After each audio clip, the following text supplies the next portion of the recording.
You too. We good?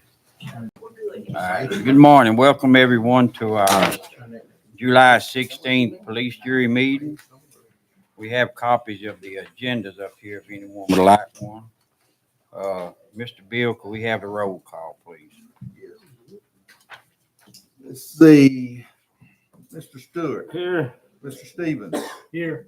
Mr. Ruffin. Mr. Bison. Here. Mr. Taylor. Here. Mr. Garcia. Here. Mr. Sepulveda. Here. Mr. Ramirez. Here. Mr. Byrd. Mr. President, we have 7 members present. We have a quorum. All right. Thank you, Mr. Weatherford. Would you lead us in prayer and Mr. Bison pledge, please? Most kind, gracious Heavenly Father, we're so thankful for this day that thou hast given us. We ask thou be with us during this meeting that we might conduct business that is beneficial to the residents of the parish of Sabine. We ask that all the business be conducted in a manner and gentlemanly way, that we might be inspired to look at things in different perspectives, that we might come to good conclusions and good solutions. We ask a blessing on all of our leaders, local, state, and federal. We ask these things most humbly in the name of Jesus Christ, the Son of the Lord. Amen. Amen. With allegiance to the flag of the United States of America and to the republic for which it stands, one nation, under God, indivisible, with liberty and justice for all.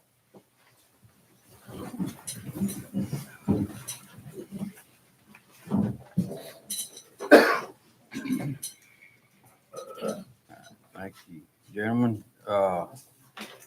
We need to amend the agenda. I have an amendment we need to add to 20, I think that was 24.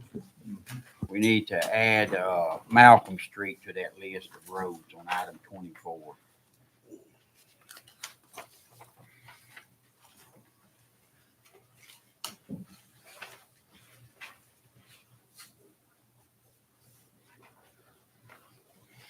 Is there any other amendments? Make a motion to adopt the agenda. We got a- Public comments.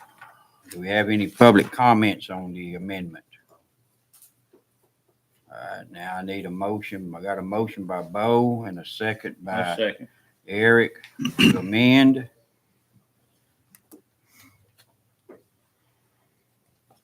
All in favor? All opposed? Be 7-0-2. All right. Now I need a motion to adopt the agenda as amended. Make a motion. Got a motion by Bo, second by Eric. All in favor? All opposed? Motion.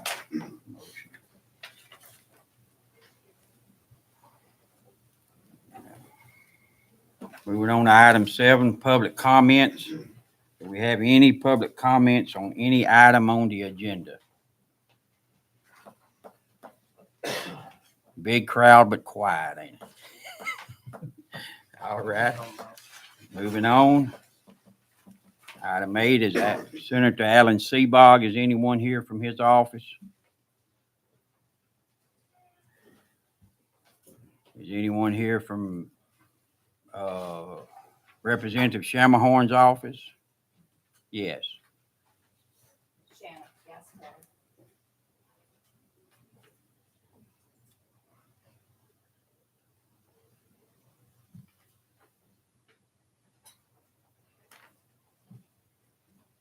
Got any updates or comments or?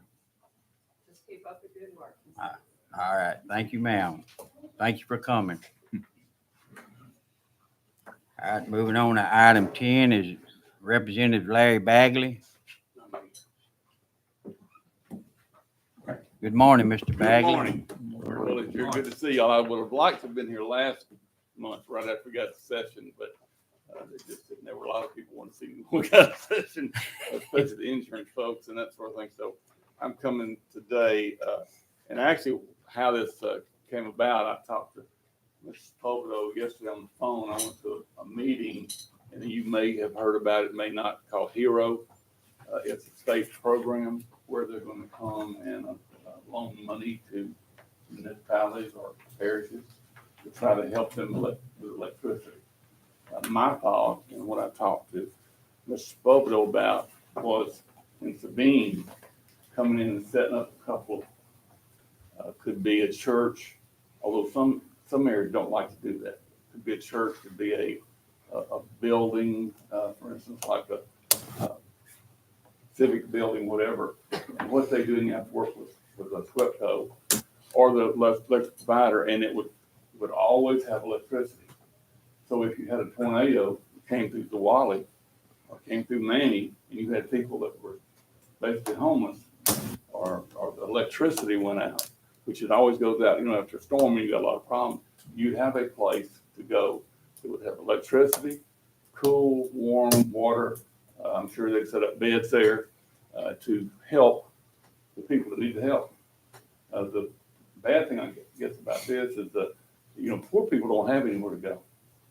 They just stay at home. Now, I've had some place to go. Not that I'm wealthy, I'm not, but I've got a lot of relatives that live around me. And I could go over in Texas, because I live on the border, and do that. But not everybody has that ability to do that. And so this would just be it's a loan that the states make to, and mainly it's the cities. But when I talked to Mr. Bobodo, we talked about the entire parish, where you have like a weigh station in time of emergency, and obviously you wouldn't need it a lot, but when you did need it, people would be pretty thankful that they had a place to go in the summer when it was hot, or in the winter when it was cold, to have somewhere to go to get some relief, and that's what this is about. He has all the information. I met with a lady yesterday. She's all excited about the possibility of it coming here. And Sabine Parish, I talked about DeSoto also, which is another part of my parish. And both need that sort of thing, because when we have electricity go out, it's a problem. And again, that electricity in that particular building would never go off. You'd always have electricity. I wouldn't mind that for my house. I guess that's called a generator. But I don't. That's a whole different. But anyway, I've got Photo's got the deal, and he'll start that whatever, and I'll work with the parish about trying to get that. She said it has to be matching funds. For instance, if you borrow $120,000 to get one of these done, then you get $120,000, then you have to, the state does, then you have to put up $120,000. I said, well, where I represent, they don't have that kind of money. I know in some other places they would laugh about that, but here and where I live, they don't have $120,000. There's no police here would do that. So she said, well, look, I can take care of that. We have people that will do it. We have a list of people that will put up money to help. Great. Where I'm all in. So hopefully this will be a chance in time of emergency, when your citizens are without power, without air conditioner, without heat, without a bath, which are all basic necessities, you would have something that they could go to. And again, I wouldn't think it'd be a lot of maintenance upkeep, because it wouldn't, what do you use it maybe once a year, maybe twice a year. But and that's something, of course, you'll decide among yourselves whether you want to do that or not. But I did see that. I thought it was a great idea. I'm going to meet with the DeSoto Parish people too. The president was excited about it, as was Mr. Pablo, about the ability to help the citizens of the parish. Now, having said that, I'll tell you that I had a pretty rough session. And the first committee meeting we had, I'm on insurance. First committee meeting we had, the governor was sitting at the table with mics there and TV cameras and all that. And he told us before the meeting started, you're going to pass he brought a bill. He was first said, you're going to pass my bill, or you're going to come back this summer and pass it, but you're going to pass it. I'm the first vote. My seatmate he was sitting beside me and said, Larry, what are you going to do? I said, I'm voting for it. I'm not going to start the session him mad at me about something. I'm going to ask him some stuff too. So, and it did pass, and they put in a minute. It's not the same bill, but, and I know everybody's concerned about the insurance, as am I, because I have to pay insurance too. And I'm not happy about where it is, but it took a long time to get there. It's going to take a long time to get out. The most of the bills I brought for like state employees, if you go to work for any state employee in Louisiana, you have to work till you're 62. Now, if you go to work at 18 on the road, DOTD, you can't retire until you're 62. And if you do, you lose all your benefits, all your insurance, all that. So I'm not, and I told them in the committee, I said, how do you keep people working? I mean, if I went to work at 18, I couldn't retire at 62. That's an 18-year-old, that's forever. And so I tried to change it where whatever day you worked, you got to retire at 30 years, regardless, and had the same problems. And of course, the group, the committee would not pass that, and they killed it. Said it's going to cost too much money. I said, it's going to cost you money anyway, because if you don't do something like that, you're going to lose people. And we're losing people. The people we're filling in behind are not nearly as good as when we lost. And so that's going to be a problem for later on. And another bill I brought was about the inspection sticker. All of you know about all that and how long I've been working on that. I had 3 Republicans voted against it. That's pretty much a Republican bill, because we're the only red state in the United States that still has those things. And the 3 votes against it, which killed it, were all 3 Republicans. I asked them, why would you vote against that? Well, I didn't think it was right. Okay, what about the rest of the 95% of the people that do? And I know there are people that are violently opposed. There's one in Zawali that is. And I understand that people have difficulties with it. But then on the other hand, if you forget to pay your sticker, it's a $200 fine. And then the embarrassment of getting caught and having to go do it. But you won't have to worry about that anymore, because I told them I wouldn't bring it again. I'm sure someone else will, but that was another one that I lost. And also severance tax. I got severance tax through the House of Representatives without a dissenting vote. We went to the Senate. They passed it in committee, and it is laying on the Senate floor now. It never was brought up. Now, the governor stopped me. He spoke in Bossier the other day, and I went, and he called me aside, and he said, we're going to get that severance tax passed next year. Now, why he didn't get it this year, because he told me this was a big deal. And I think Sabine was going to get about $15 million. And again, remember, that's every year you're going to get money. And it's hopefully it's Trump says drill, baby. I'm hoping we're going to get even more money than that. But that'll be money every year that nobody has to ask for. And Sabine got some money last year or this past year. I know here I got $125,000 for the courthouse. Wasn't that what it was? Something like that. And also $750,000. The warehouse, we're gonna put up $25,000. I got up to $75,000, and they're gonna build a water tower, kind of an emergency. Yeah. Well, actually, I said $750,000, $1 million tag, and they will be able to put that up, and that'll be big for Zawali and also the wood plant. Yeah. When the water goes out, it's everybody's work. So Right. that was a pretty big issue. And then I got a little bit of road behind the wood plant that Mayor Fraser said it got so bad they couldn't even get a truck through there, and they redid all that. So that's kind of what happened legislatively. I've already told the governor I would bring the severance tax back. That's important for us. He said he wants it because that's a way that we can get money to you guys that we can't do it otherwise, which is true. If I go to capital outlay and ask for $15 million, there's a lot of that's going to laugh at me. I mean, the deal about state employees, that was $36 million, and they wouldn't do that. So. But I'm going to hit it again. In fact, I'm on next week and go. And I'll have a pretty light load. As most of you know, I'm running for public service commissioner. And so pass the severance tax and 2 other bills I'm going to bring. One is I don't know if you know about the little boy that got raped and killed up in Stonewall. And we're going to name part of the highway for him. And then and I never thought, I had a guy call me and said, if a service dog, if the police or fire have a service dog that gets injured, all we can do is put him in the truck and take him somewhere. We can't do anything for him. I said, you mean like a human? You can't. He said, we can't do anything. And so we're going to try to change that law that they can provide necessary services, a painkiller, bandage up, whatever. If a service dog, it's on home control, that was hurt and can do that. They still won't be able to perform any other things, but this again, that's practicing medicine license. But we'll try to bring that and do that, and that'll be it. Anything else, Mr. President? No, I don't. Y'all got any questions about anything? Thank you for what you've done Yeah, for us. thank you. I thank you, sir. And I know that this thing, every time we come in talking about the carbon capture, and I know there's going to be some more meetings about all that. That's been the most misunderstood thing that I've ever dealt with. You got one person that tells you one thing, one person tells you the other, and it's hard to right hit her in it. But anyway, I'm open if you need to talk to me. My phone number's on the website, and you can call my office. And if you don't get me, my secretary will put you in touch with me another way. But I'm always available. Thanks, guys. I've enjoyed it. Thank you very much. I'm gonna excuse myself. One question, are y'all gonna go into special session this year? Probably October. Okay. There's a lot of questions about the big, beautiful bill. And, for me, I'm worried about the rural hospitals. Some of that other stuff I'm not as worried about, but I don't want Mansfield to close. I don't want Manny to close. And that's what they're talking about.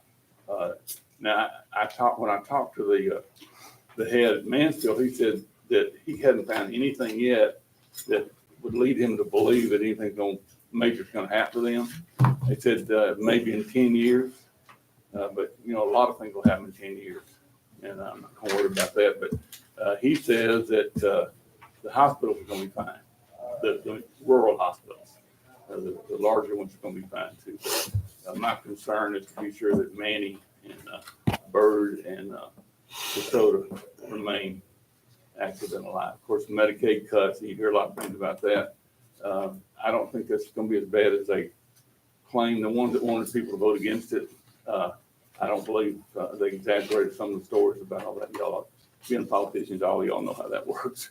And I don't really think it's going to be as big a deal. It will be a tax cut for everybody, tax break. And that money's got to come from somewhere, and the president says he's got to figure it out. So, and I'm not going to argue with him. So, anything else? Yes, sir. One other thing, I can't find it right now, but I saw you digging for it. maybe Allie, that I've had, which we've had some calls about the sports wagering bill. Yes. What do you remember the number of that bill? I think it was Senate Bill, maybe 181, Rep. Bagley, that we reached out to Brady about. Which one? That's one that passed? It did not pass. Okay, is that the one that, see, there were a couple of them. The one I was against was the sports wagering bill that would allow you to gamble, like casino gambling in Las Vegas from your house. Well, I'm big about home and being sure if gambling is legal, and it is legal, spend your money in the Wally or Mansfield or wherever. Let's don't be sending it to Las Vegas or anywhere else. And it's not that I'm not a gambler. I guess being a politician is the biggest gamble I got, but I know that came up, and I know they had some of the guys asking to vote for it, but I cannot vote for that because it's not. That takes money out of our pocket. So I'm sure that's when we talk about this. Okay. We would like Mr. Sloan said, we had just received a lot of calls. Yeah. Yeah. You see, that was a bill just for Sabine Well, there was. Oh, yeah, you're talking about the one to allow the, to allow the sports wagering in Sabine.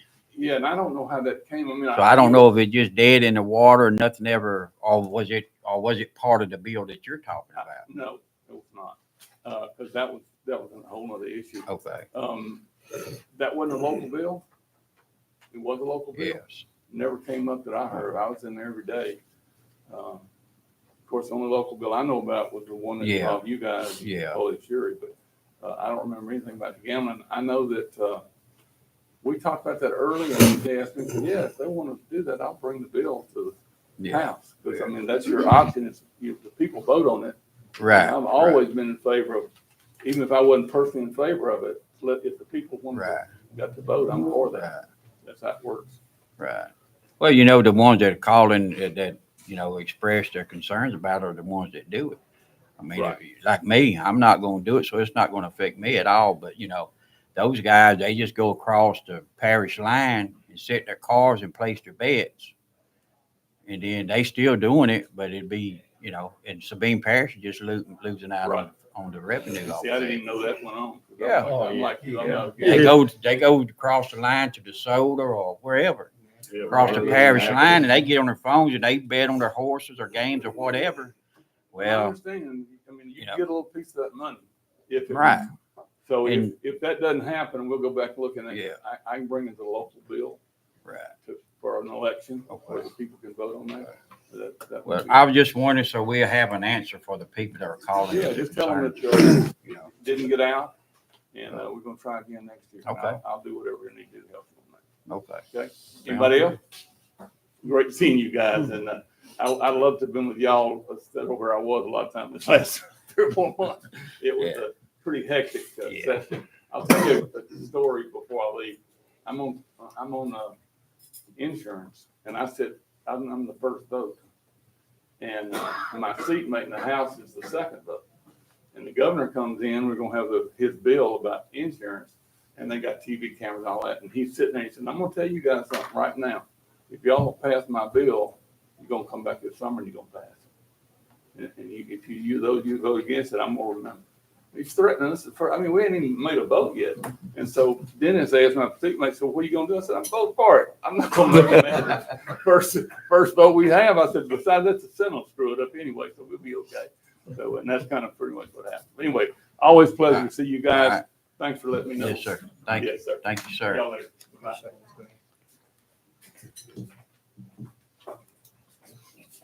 On this hero program that he was talking about, I'm gonna get your assistance on that.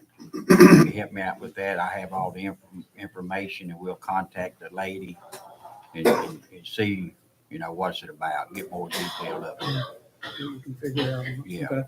And it may be something for us, and it may not be. So till we get the information. So Magic ones is a. I figure in your spare time you can help me out with that. You good with that? I am. All right. Thank Give you. me a call. Thank you. All right, moving on to planning commission.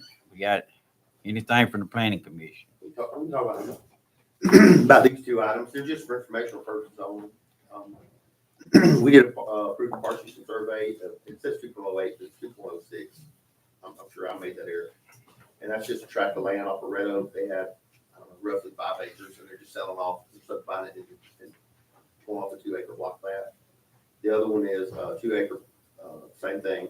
It was about timber company owns, 20-something acre tract off of 1216, and they're pulling off 2 acres of that. So, and those things now come before the planning commission. So, no action needed, just for information. Okay. All right, item 12, accept the minutes from a previous regular meeting held June the 18th. I make motion to accept the minutes of the previous meeting.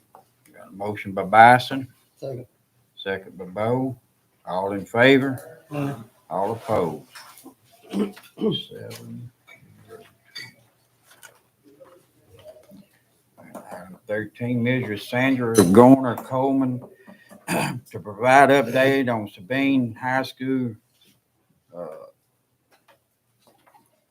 Sabine High School project. Mrs. Garner, is she in here? Okay. Yes, I am. I'm right here. Okay. Thank you. Good morning. Good morning. Good morning, Mr. Chairman and Vice Chairman, Ms. Absence. For those of you that don't know me, I'm Sandra Garner Coleman, and I am the Director of the Sabine High School Revitalization Project. And I just come to you this morning with a grateful heart of your support of our project. And I have some of our workers here, if they will please stand and acknowledge it.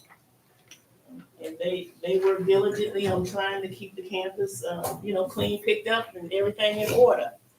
And this project is, for those of you that don't know, the school was built in 1958, and it has significance in this campus because, in this parish, because it educated African American children from 1958 to 1970. So it is a historic site. And it's our vision to restore that campus as a multi-purpose community center, as a new community, an inclusive community to give people, provide benefits, services for people. I just moved back here from Virginia, and I see need of services. And so this campus, once it's revitalized, it will serve as a facility to render these services to people. Not only Sabine Parish, but I think it's going to impact Northwest Louisiana. This is a big project. And somebody told me, I said, man, this is big. And God gave me this vision, and I'm so old. And they said, they told me, they said, well, do you think God will give you anything that's not big? And so it is big.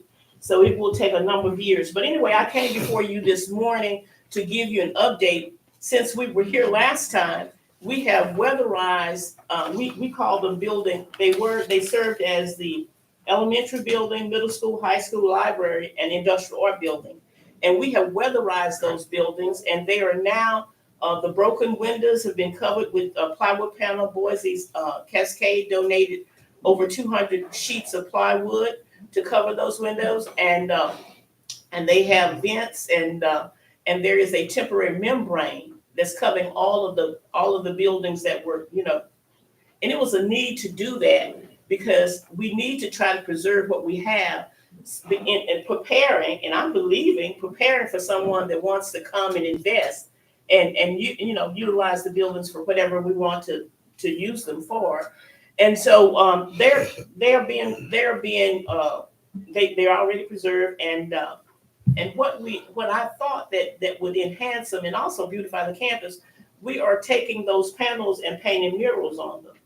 And the police jury will have one because you're a sponsor, so we'll have one of the panels with your stuff on it, and some other people. And we've reached out to our alumni, family, and friends, and some of them are buying murals in memory of people that taught school there, or a family member, or mother, daddy, that kind of stuff. And so for a small donation, they're able to do that. So we're moving right along with that. Also, what I have found since I've been in this area, and I'm probably sure that you can attest to this, when you need specialized services, we just don't have that skill set in this area.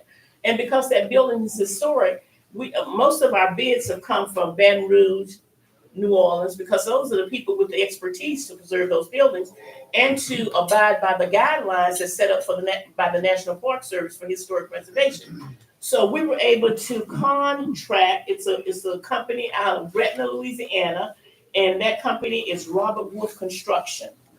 And so they came and gave us a presentation. They gave it to our board, and before pandemic, and and in the process of trying to connect with people with the skills that we need to do the job, it has been a period of time that has expired. So they came, and what we thought that was going to be $750,000, it is now $3.2 million. But that's just a drop in the bucket. You know why? Because we serve a God that holds the bucket, so we don't have to worry about that. So eventually it will come. I know it will come. So what we decided, we met as a group, and we decided to just envelop the building, envelop the gym, because the grants that we got from the National Park Service was to weatherize the buildings, to prevent any further deterioration, and to complete the gym. And so we realized that we wouldn't be able to complete the gym, so we decided to phase it in. And so the phase in will be, and I'm gonna tell you a little bit, I'll give you an example of why it increased so much. But the phase in will be to demolish the roof and put on a new roof. We'll do the windows, we'll do the doors. And then that will be our phase one, and then we prepare for the phase two. But I'll give you an example of everybody, when we were in the committee meeting, we were going over the figures, and they were so high. And just the doors, we have, let me see, four sets of double doors and 2 doors on the backside of the building. And they tallied it for $95,000, just the doors. And so you could easily get some new doors. I said, we get some new doors for $20,000 or $30,000. But in order to use the money that was awarded to us from the National Park Service, we have to abide by the historic guidelines. And so we have to get approval for it. So the cost was astronomical, but we have to go with it. So the permit has been granted by Robert. We've applied. Our architect submitted it to the fire marshal. The permit has been granted, and so Robert, the Wolf Construction Company will start bringing in equipment probably in a couple of weeks, and they'll start to demolish. I was not there the other day, but one of our workers said that a company out of Hemphill had come and getting ready to start going and demolishing the roof and putting all that on. And so we should see some movement. And I think that maybe the problem for some of the people in the parish, they don't see anything happening there. So they don't think anything is going on, but there's a lot of work going on behind the scenes. And so So they will be moving into the campus, and they've given us a projection completion date of 5 or 6 months, and they'll be finished with phase 1. And so we'll move right along. Also, I regret to inform you that we no longer have the food distribution program on the campus. It has moved to Highway 6. But we have applied to the Central, I keep saying Virginia, please, if I say Virginia, because that's where I've been for the last 32 years. And it's hard for me to go from a county to parish, you know what I'm saying? So anyway, but we have applied for the Louisiana Central Food Bank to allow us to operate on our campus, because the reason why, well, if they move it to Highway 6, the logistics of people getting down there to get the food, that's a problem. That might present a problem, because people have told us, shared with us, they prefer coming to the school because it's centrally located. Some of them can walk and actually come up and pick up the food. So we've asked them, they have not started operating on Highway 6 as of yet, because they have to go through some, get the building and get some things in order. But I told them that we are waiting to be trained so that we can start. We might not be able to do a full blown as they were doing, but on a reduced scale, that we could handle that, because they were picking up food from Walmart and meats and breads, and we were told that the breads are being thrown away, but the Central Food Bank is picking up the meats, and so at least the breads. They've been asking me about the bread, so if you all can have an inside squeeze on the food bank and get us some action going on, we would be most appreciative. And we're currently waiting to find out. We've applied for a grant that will allow us to hire an executive director. And with that executive director, that person would be a PR person for us, a marketing person for us, a grant writing person. And thank you so much for Ms. Stevens for your referral for the grant writer. But you know what? Everybody wants to be paid. Okay, so this lady comes in and she said she could put together this marketing package for us at a cost of $25,000. Okay, so we said, well, we have to slide on that. And we have been working with people that doing our grant writing. They apply for the grant, and then we give them a percentage of the grant. We can't pay them up front, And some people, it's just. But we gonna get there. I believe that in this executive director, when we hire that person, we want her he or she multi-talented, so that they would be able to maybe do some grant writing for us, do some PR stuff for us, and those kinds of things. And because I am 71 years old, and I taught school for 45 years, and it's time for me to decrease as someone else to increase. But I still want to be, in the consulting capacity. And I'm not one to, once it's shifted, if I don't see it's going in the right direction, what a good teacher will do, kind of mold and shape it, move right along, if it's not really going the way that I think it should go. And so anyway, we're gonna find out if that grant has been awarded probably in the next 30 to 60 days. And so we'll be working with that. Also, I'm excited about this. We just applied on July 1 for a grant through the Recreational Trail Department under the Office of Tourism. And we're going to do they call it a recreational trail. And it's an 80-20 grant. And what it's going to do is it's going to cover the perimeter of the school. It's going to cross down, if you're familiar with Crest Avenue, it's going to come down that way. It's going to go up Martin Luther King Boulevard, and then it's going to cross right in front of Jerusalem Baptist Church and go across that field. And we're going to partner with the town of Manning and hopefully Mr. Bruce. Right? Okay. Yeah.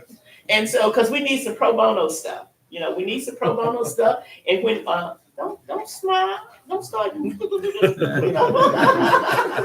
if we can, I always expect people to work for free, but if you can work with us, installment payment or something like that to help us out, along the way, we're willing to do that. And so that's a project that's gonna, it's gonna come across and cut across that wooded area, and it's gonna connect with San Antonio Avenue.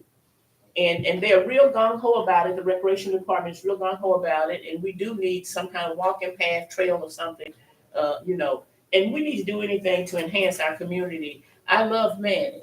I was a Garner before I was a Coleman. So I have to tell everybody, say I'm a Garner Coleman, So anyway, we are so grateful that people have come forth and given us support here, there. and we're grateful for whatever we can get. So I'm gonna end it at this point, but if you have any questions, I'm happy to entertain your questions that you might have. Anyone? I'm good. You're good? I'd like to see you get the food bank back. I mean, they have plenty of parking, easy access. Mhm. I'd like to see that come back there. Yeah, so we would love to see it come back too, and, but I mean, I don't know, I don't wanna go into the particulars of why it happened or whatever happened, but you know what I'm about? Serving the residents of Sabine Parish. It's not about Sandra, Garner Coleman, it's a larger vision. I'm not in it, take myself out of the puzzle. I'm concerned about my fellow residents here in the parish. You know, God has blessed me to have a good life. And so I would be remiss if I didn't look back and pull somebody up. Okay? When you get the gym redone, the kids will be able to come play there? Yes.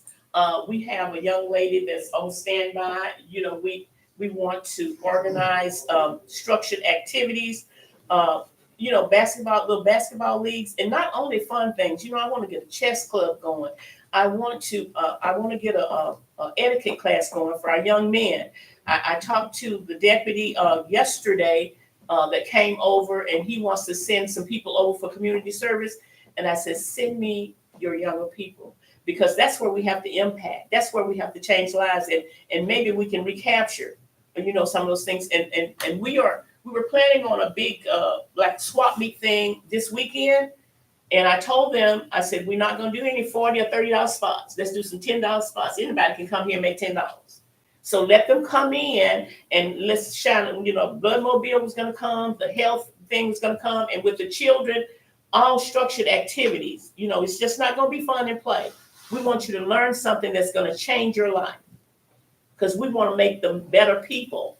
You know what I'm saying? So they're just so many things. And I see even with, you know, I'm gonna call Habitat for Humanity, because I think we need to partner with them to try to address the housing situation and do some things like that. We need to have classes for credit worthiness, you know, to get people, because I served on the board for Habitat. And, you know, they just don't come in and get a house. You know, you have to go through your budgeting, you have to go through your credits, build your credit, you have to do a number of things to get where you need to be. So, so you pray for me that I'll be able to keep ticking. Okay. All right. I Thank you, will. Miss Sandra. Yeah. We really do. We appreciate you, and we're lucky to have you here for this. Oh, program. thank you, thank you. Uh-huh. And thank you for your efforts, all y'all's efforts. Thank you. Thank you.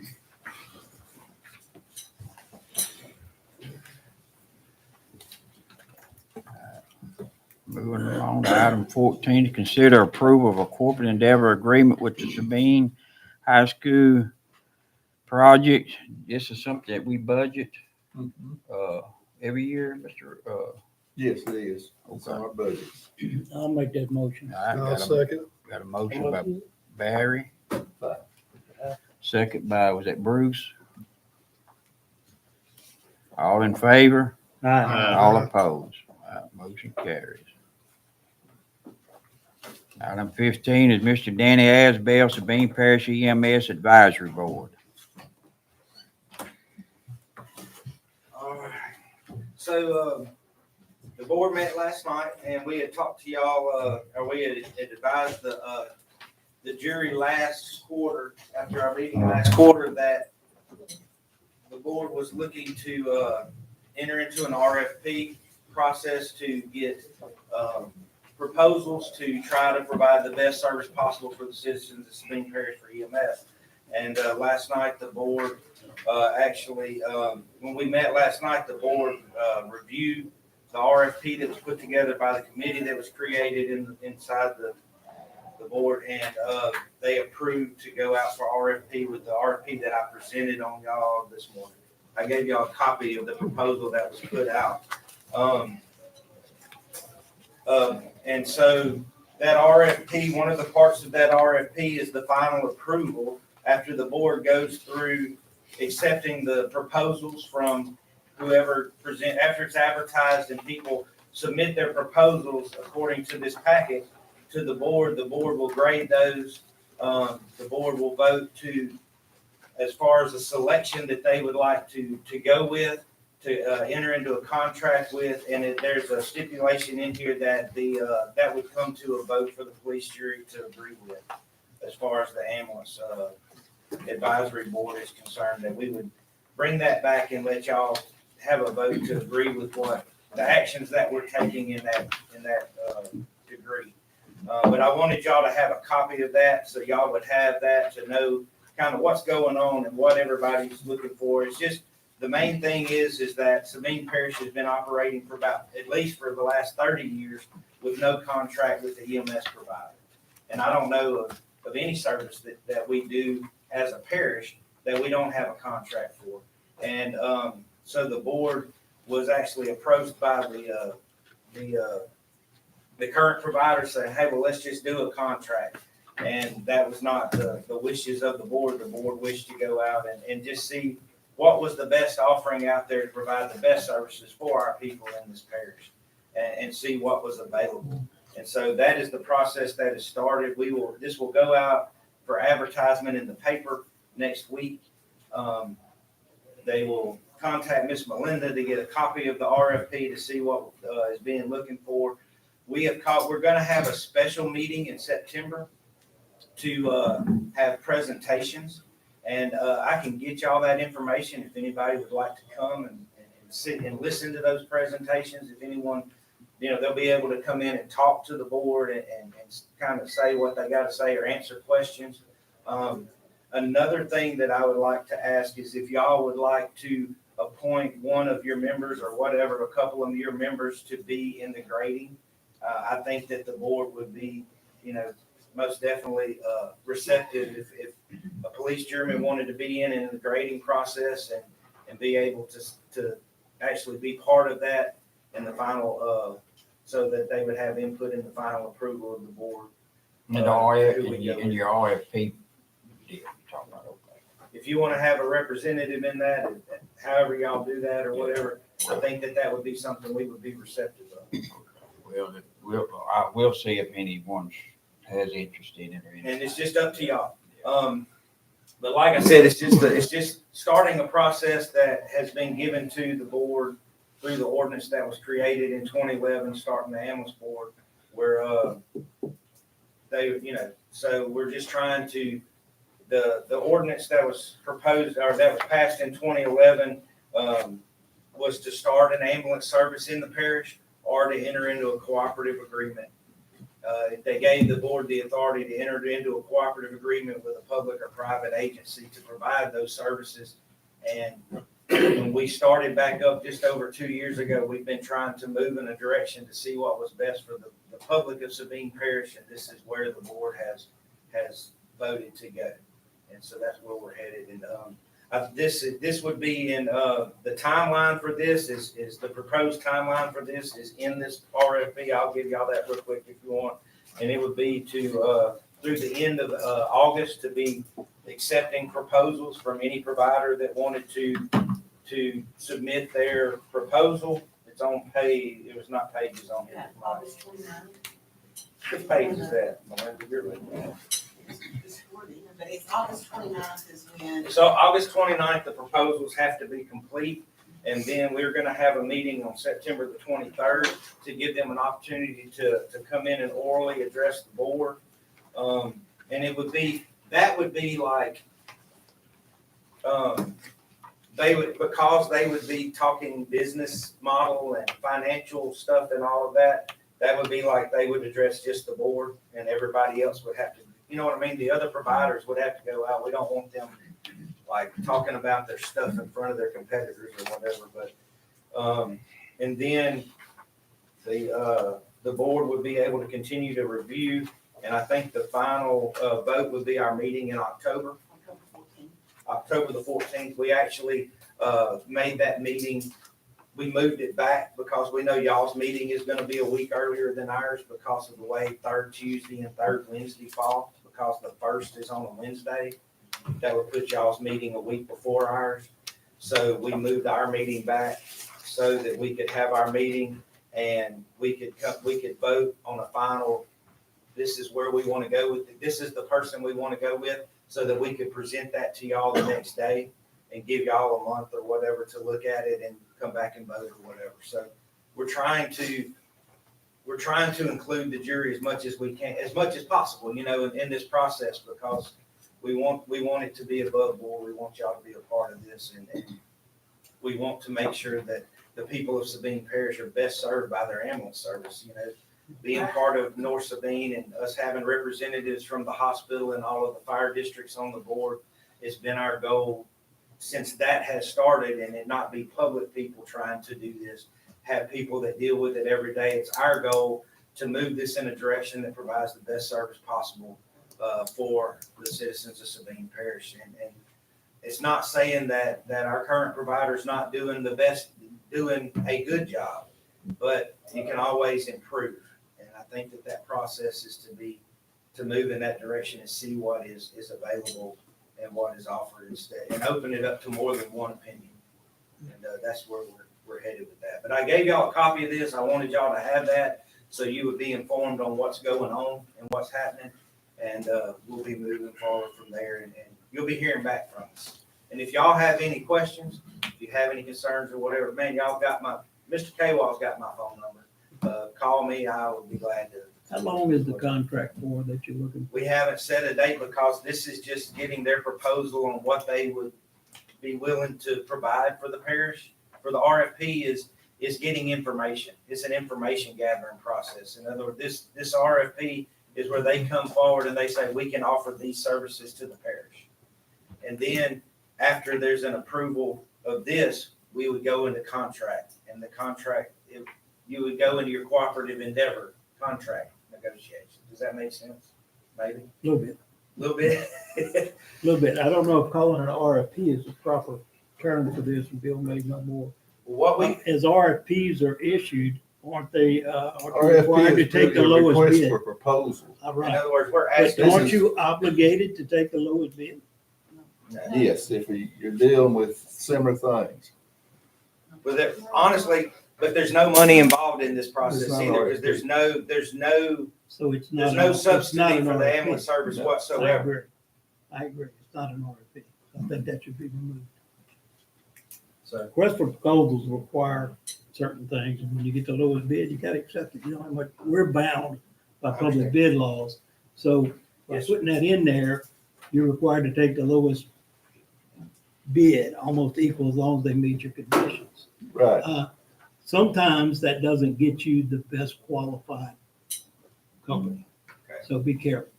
I But we understand. got to be comparing apples to apples now. Exactly. That's what I'm saying. Yes. So as far as a bid, there is no subsidy for the ambulance service in our parish. There's no financial subsidy at all for the ambulance service in our parish. This would only be comparing what they would provide for the parish. Does that make sense? Yeah. So there's not a award for financial from the parish tax dollars to whoever bids on this. Basically, the way we did this is we took proposals from other parishes that were in the state and used those to craft this one in a similar nature. And they were all called RFPs. I mean, I don't know that. Yeah. I just don't want you to get locked into something. I understand. Somebody comes back and we got a lawsuit. All right. So anyway, but I'll get with Mr. Kwall. We'll figure it Well, out. one thing we'll have to do is we'll have to advertise it. We're gonna Yeah, well, he's advertise. gonna- yeah, he's gonna do that. So I was just, We're gonna that advertise. kind And it all, I don't know. We followed the same process as other parishes in the state to try to do what we're doing. And it's been legally upheld in those places. And that's why we're just trying to do what we Yeah. know is I working, like trying the, not I to. like the grading system where you can actually grade them. It's a grading system, That and works out well. it on the different things in their presentation, and then the final say goes to the advisory board to make the final decision, Got it. is what they're doing. So, We're taking it very seriously. I mean, we're serious about it. All right, well, Thank you for your efforts, and we'll see. With all due respect, though, we have some, people here from the service that provides now, and, we give them a time to Yes, speak, if you don't mind. I'm Colin Martin, Operations Manager for MedExpress. We've been working closely with the board since it was reenacted in '22. We had approached them and asked if they would like to go under contract, if they would like to further continue growing the ordinance or something, whichever we would feel comfortable with. We never were approached on anything like that. We would like to work very closely with the police jury. We'd rather sit down with you guys, tell us what you want, tell us what you're looking at, where you would like for it to be done, and do a cooperative agreement between that. We've been here for 30 years without a contract.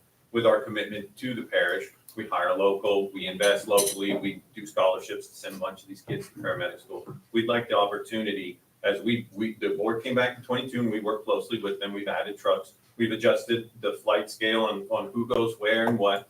All we're asking for is to either delay the RFP and work with us on a cooperative agreement, or just continue doing it the way it has been doing. We're very happy with what we're doing. A lot of the areas in the parish is very happy. We're continuing to reinvest into the community and grow the services. We just don't think that the RFP is the right route for you guys to go with where we currently are. We think it'd be better for the group collectively, the board, however, whoever wants to sit down and do that as a cooperative agreement or a contract. Thank you. Y'all got any comments, any thoughts? A little bit. Yes, sir. I tend to go with the board. We appointed them, they're there, they're in position. I'm gonna agree with, if they're going forward and that's what they think we should do. We're a bit ignorant. I'm not gonna lie, we don't really know what that board needs and what they want. So coming straight to us is of no benefit. Right. So I'm gonna agree with the board, and that's my opinion. We, She's on the board, is that what the question yes, was? we have, from all over the parish, So, South Sabine, the board North. members are, I'm the chair of the board, I'm from North Sabine Fire District, and I'm appointed by the fire chief, and, well, I'm recommended by the fire chief and then approved by the police jury. All the board members are recommended by the chiefs. And then you have Lexi Rayner, who is brand new, y'all approved her recently. That is the EMS training officer and coordinator for Central Sabine Fire District. You have Jesse Brannon with the sheriff's office and with, he's the assistant chief of South Sabine Fire District. He was recommended by his fire chief. And then you have Ms. Melinda from the communications. And then you have Corey Clifton, who is representing the hospital. So on this board, you have representatives from all of the emergency services agencies in the parish, whether it be the fire districts that do the first response and coordination there. You have someone who is dual role with the sheriff's office administration, and with South Sabine Fire District, you have a representative representing the hospital interest, and then you have the 911 communication. So it's the board is made up. When the board was redone in 22, the jury was looking to put people on there that deal with it every day, that have a vested interest in what's going on. And that's where the fire districts were placed into it. And then the hospital had a representative and that type of thing. Because before that, it was just people from the public that were appointed and said, yeah, I'll serve on that. And to what extent it was. And so trying to get the services to the best possible was putting people that were subject matter experts into the board to try to work with those services. So I hope that helps answer the question. Do we need a motion? I had a conversation with, Mr. Ruffin this morning and Mr. Bird, which they both couldn't be here, but they feel the same way Mr. Barry does. We put this board in a position to make, that's their profession, to make the decisions. Like you said, we know nothing about it, so they feel the same way as Mr. Barry does. But anyone else, y'all, what's the pleasure of the board? I feel the same way, so. I couldn't get all of that. What did Mr. Ruffin say? All LPs. That's what we take the recommendation from our EMS advisory board here. They the professionals, they the ones deal with it every day, day in and day out. They have more knowledge about what kind of services we need here in Sabine. Yeah, the best possible service. And still, again, the group that's with us, they still may be the ones Right. in the end. So, but it opens it up for everyone. So, and that's all we want in the end is the best service we can get. We need a motion on Any other discussions or thoughts on this item before we move on? Can a private citizen ask a question? Yes, sir.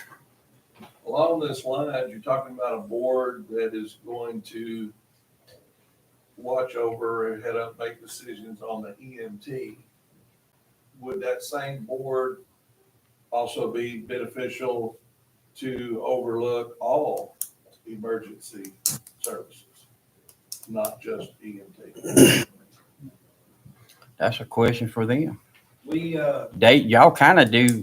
We are over, the ordinance that was passed in 2022 gave the board the authority to oversee and make policies directed towards the emergency medical services. It's only concerning like the fire districts, the ambulance service, that type of thing. That's the scope of the board, based on the ordinance, because Louisiana statute gives the parish the ability to have an ambulance district or over the ambulance type district. And that was the authority given by the police jury. It started in 2011 and it was revised in 2022. And it's basically the only thing we deal with is the fire departments and the emergency medical services. The other emergency services. Not the fighting part of it, Sorry? not the fighting part of it, you're talking about emergency medical. Right, the firefighting stuff, they have their own boards that deal And with we it. just have protocols for all top three fire districts for their emergency first responders. Right, so the EMS advisory board actually worked with the parish medical director and developed protocols that all of the fire districts are under the same protocols to give the same treatment all over the parish. But as far as other emergency services, we don't deal with anything but emergency. Yes, sir. Any other questions, thoughts? All right, what's the pleasure of the board here? I make a motion, we approve the RFP. I second. I got a motion by Barry, a second by Ramirez. When it, all in favor? Aye. All opposed? All right, motion carries. All right, good luck. Pray for us. All right, moving on to item 16, Mr. Stanley Cook, Deputy Coroner, report on our activities during the period of April through June 25. Mr. Cook, I know you got some good news for us. Yes, sir. For that time period, we worked 133 investigations. Hold on, let me write that down if you don't, before you get. Okay? Yes, sir. What was it, one? We worked 133 investigations, 55 death investigations, 18 cremation investigations, and 60 commitments. The commitments are continuing to hold steady. It's quite amazing, actually. And our autopsies have leveled out a little bit. I've run the numbers for the last 3 years and up to current. We've worked 966 death investigations. We've had 120 autopsies. So that's kind of the percentage of the autopsies that we're running right now. And that was over, I went back to 22, 23, 24, and so far into 25. So we're holding pretty steady. Everything's kind of staying where it's supposed to be. No big drops or decreases. We are looking at something we're going to try to implement to help on some of this. Is we're looking to start doing our own blood draws on some of these deaths and working out the logistics to get it to the crime lab to kind of help in liability purpose on those we don't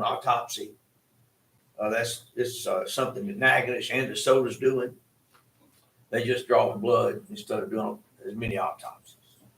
And that seems to be something that a direction that we're gonna try to So go if you in. draw the blood and send it, you don't have to send the actual body? That's correct. That's correct. For those that. Which would be a cost savings for. Yes, sir. Yes. It would be, it would be quite a bit actually, but the only logistic would be just the transportation, to get it up back and forth to the crime lab. The transportation costs ain't that bad, it's just the other. Yes, sir, yes, sir. Yeah. So we're looking at trying to do that. That's something that Steve and Billy's doing in Natchitoches and DeSoto. And I've got they've sent me their equipment list of what they're using. We're going to go get trained for it, but that's something that Dr. Holder's got me in the process of implementing. So if we send the blood up there, Stanley, we don't have to pay for the full autopsy then, or we still do? No, sir. When we send the blood, the crime lab actually, they don't charge, for agencies for that. The logistics for us would be just getting it there and back. And, the syringes and the equipment to do it's not that much. It's not gonna cost me that much to implement it. And, we've had a couple of cases where we did send for autopsy. I've talked to the finance committee about that we had some questions about. This will further protect us, and plus it'll help us in the long run on some of our other expenses. So we're trying to move forward in that direction. Another item that I have is I received a letter, a phone call and a letter from Rapides Regional Medical Center, and I have an abandoned body there in the hospital. I've got the letter. Many attempts have been made to contact the daughter who lives in Baton Rouge. There was no luck with that. I have tried to make contact with her to no avail.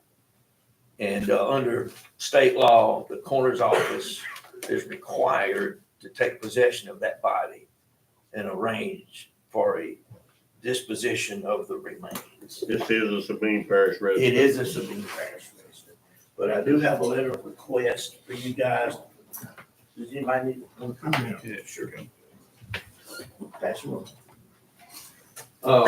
I would like to request consent,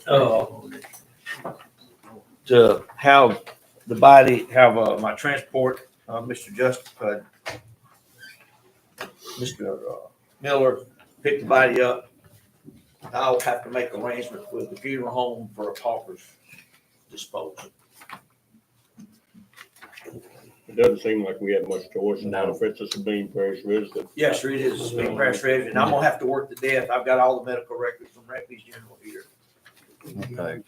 And I've just got to get the body picked up and disposed of. Right. Yeah.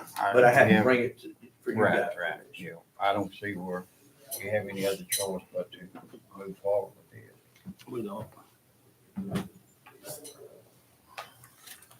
Unfortunately, we do have these. Yes. These come up now.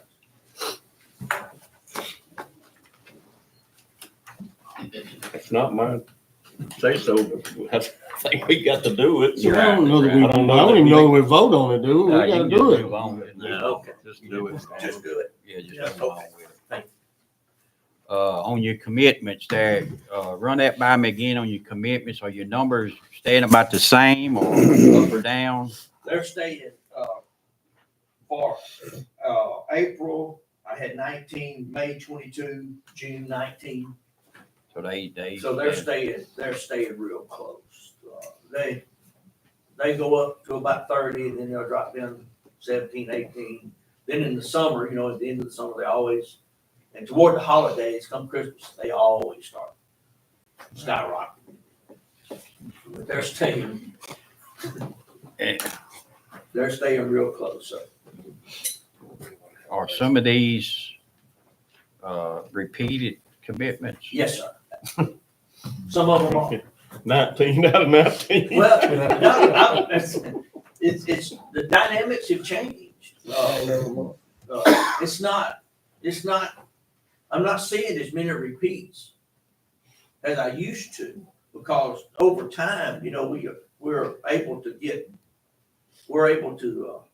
convince the families to to get placement and to move, you know, get other situations.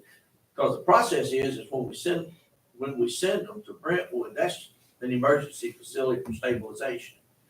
And then the doctor there will make a recommendation to the family, hey, this individual needs placement here, here, here, here. And then it's up on the family at that point to follow through with it. However, sometimes there's checks attached.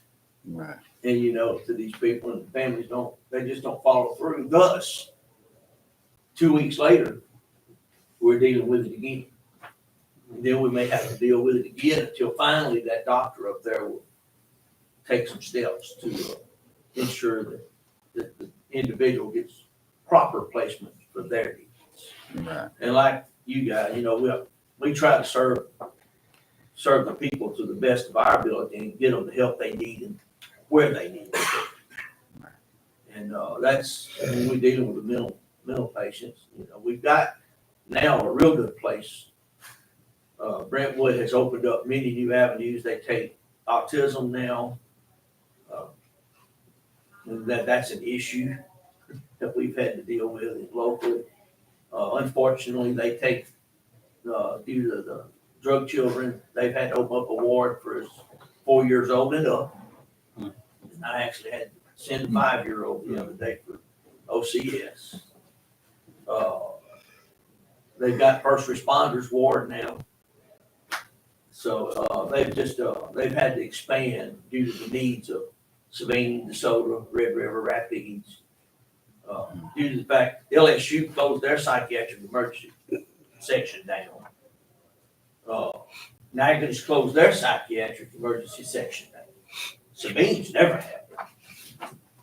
We've never had a psychiatric person on duty. So the commitments we've been able, since we've been in this position, we've been able to work with Brentwood and get our people served in a really good capacity. I know you hear stories. I've been to Brentwood. I've toured it since they remodeled it. You know, I go there myself and check it out. I've been. And we're serving our people really. We may need to think about opening up one, because there's a lot of y'all needs it. I knew I'd get some by car. Hey, I need it sometimes. But that's where we at. Okay. The sheriff's office continues to work with me hand in hand. We've got a really good situation there. They got a police jurisdiction, war. But everything's still holding the same. Well, okay. Well, I appreciate, I thank y'all for your efforts. I know y'all have a tough job with the world we live in today, but just to let the public know, this is a very costly, expensive business for the taxpayers of Sabine Parish. So I know Mr. Bison, he rants and raves at all our finance meetings, but you know, it's something that, well, it was something that, you know, it's something that you got to do, but you know, anyway, any improvement helps it, you know, a lot. So. Yeah, so we're trying to Financially and for the people of Sabine Parish, but it's a costly to the parish, to the taxpayers of Sabine Parish. So, but anyway, thank you for your efforts and thank you for your report. Well, I'm gonna try to help cut some of that expense down. We're trying to move in that direction. All right, thank you, sir. Y'all got any other questions or thoughts on it? All right, thank you, Bill. Yes, sir. Thank you. All right, item 18 is to review and award 17. Oh, okay. I was supposed to skip you here, wasn't I? Reappoint Mr. Keith Broussard to the Board of Commissioners of Sabine Parish Waterworks District 1. The Sabine Parish Police Jury has received a correspondence from the Sabine Parish Waterworks District Number 1 requesting that Mr. Keith Broussard be reappointed as commissioner. You want to talk? I talked to Keith yesterday, and I'll make a motion that we. I got a motion by Bruce. Second by Bo. Any other discussions on this item? All in favor? All opposed? All right. Congratulations.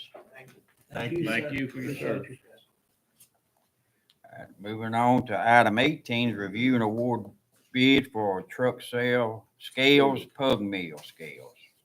Sabine Parish Police Jury accept the seal bids for truck scales, pug mill scales until 9 a.m. on June the 22nd, 2025, when the bids were opened and publicly read aloud. 2 seal bids were received by the police jury. We have a GT Michele Company LLC 146483. And then we have Pro Scales and Construction Services LLC 116,325.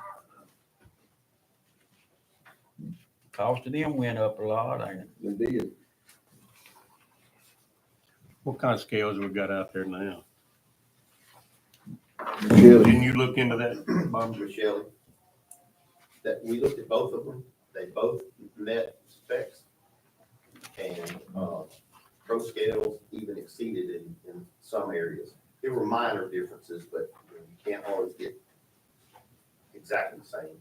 But, Pro Scales exceeded our criteria in quite a few aspects. And they were the cheaper? By almost $31,000. Me and you may have had this conversation about the software that's going to go along with these scales. Are they similar software or the same or different? I have no idea about software. I had that conversation. Was that you I talked to about that? No, we got the software out at the landfill. We'll probably just, I would think, use the same Carolina. Just get another scale put on it. Okay. Okay. My understanding is, I ran that. Right. Oh, yeah, there you are. Do you know the answer to that about, this is Pro Scales here. Okay. Okay. See, do you know the answer to this scale says coming fully equipped, correct? Correct. It has the digital readout that will attach to whatever software that you're currently using. Okay. I don't know who I had the conversation with, but we didn't want to have to get too many different softwares, you know, to operate this. So it shouldn't be any problem then to go to our, what was that, Carolina? Yeah. Correct. And there's multiple different protocols to be able to connect to the computer system that you're currently using. Because, you know, a lot of times they say, I don't know, Bobby's over the personnel out there, but if somebody's off, and if you got somebody that's familiar with one software, you can send them down there to take care of them. You know, you can go right on, they won't have to. Okay, well, good deal. I make a motion, we accept the low bid. Got a motion by Bruce, Bo. Bo. Oh, saying name was different. Got a second by Ramirez. Any other discussions or thoughts on this? All in favor? All opposed? All right, motion carries. When can you have them in? From the date of order, it's approximately 6 to 8 weeks for delivery. My goodness. Okay. Wow.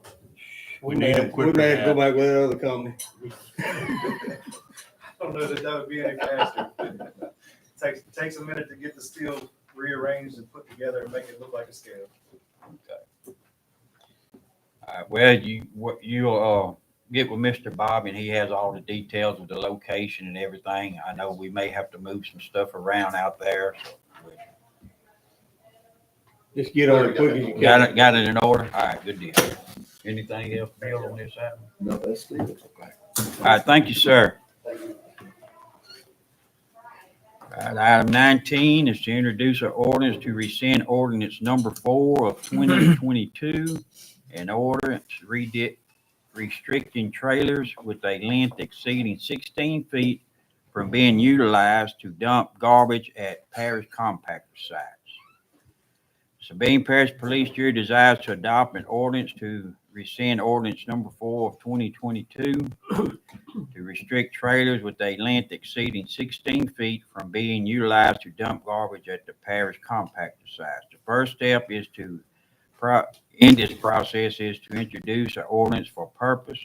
Secretary Weatherford will read aloud our proposed ordinance Ordinance number 7 of 2025, an ordinance to rescind ordinance number 4 of 2022, an ordinance restricting trailers with a length exceeding 16 feet from being utilized to dump garbage at the parish compactor sites. That's it. Any You told me discussions 20 on this? pages. I lied. You lied, didn't you? Any Yeah, I got some concerns about concerns or issues, and we'll, I got a neighbor. He's got a 20-foot trailer. They park it over on the other side of his barn, and they pile it full of their trash. When it gets full, they take it to the dump over there on Coleyville. He's a tax-paying citizen just like everybody else, and I think it's a shame that he can't go there and dump his garbage off of it because it's a 20-foot trailer instead of 16. Man running our garbage dump, that's the reason he don't like them, because by the time that trailer gets out there, it's so full of maggots and all, he can't hardly get nobody to unload it. And they tie up so much time and block the dump out, and that's what the whole problem is about. Now, you know yourself, if you sit there and throw your trash in that trailer for a month, what it's like. I understand that. And he just, I don't. Barry is doing us an excellent job, and this is his recommendation to change that. What you got, Carl? Just a question. Is commercial, roofer, does that apply to him? yeah, they shouldn't be roofers dumping can't in our go, compactor sites. they can't go to the compactor. He shouldn't be site. there anyway. They got to go They directly to do. the land. You'll throw that, They don't go. They're not you'll throw that name out, Carl. They're not supposed to go, but they do go. A big deal is also, according to Barry, is the cost Easy call. to the parish for picking them bins up at each compactor site versus the people taking it straight to the landfill. And I don't know which sites it is, but some sites are, lots more busier than other sites.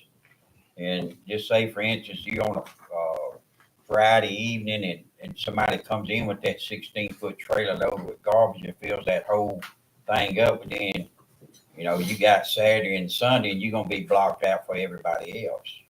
One of the other issues were that a lot of those sites, I don't know which ones he's talking about, but there's really no room, because once they pull in there, it takes them a while to unload that trailer. Then you got people pulling up there that's blocked out. And then first thing they do is go throw their garbage over there in the open top, and they should be compacting it all. So, but it's kind of like this EMS board we got.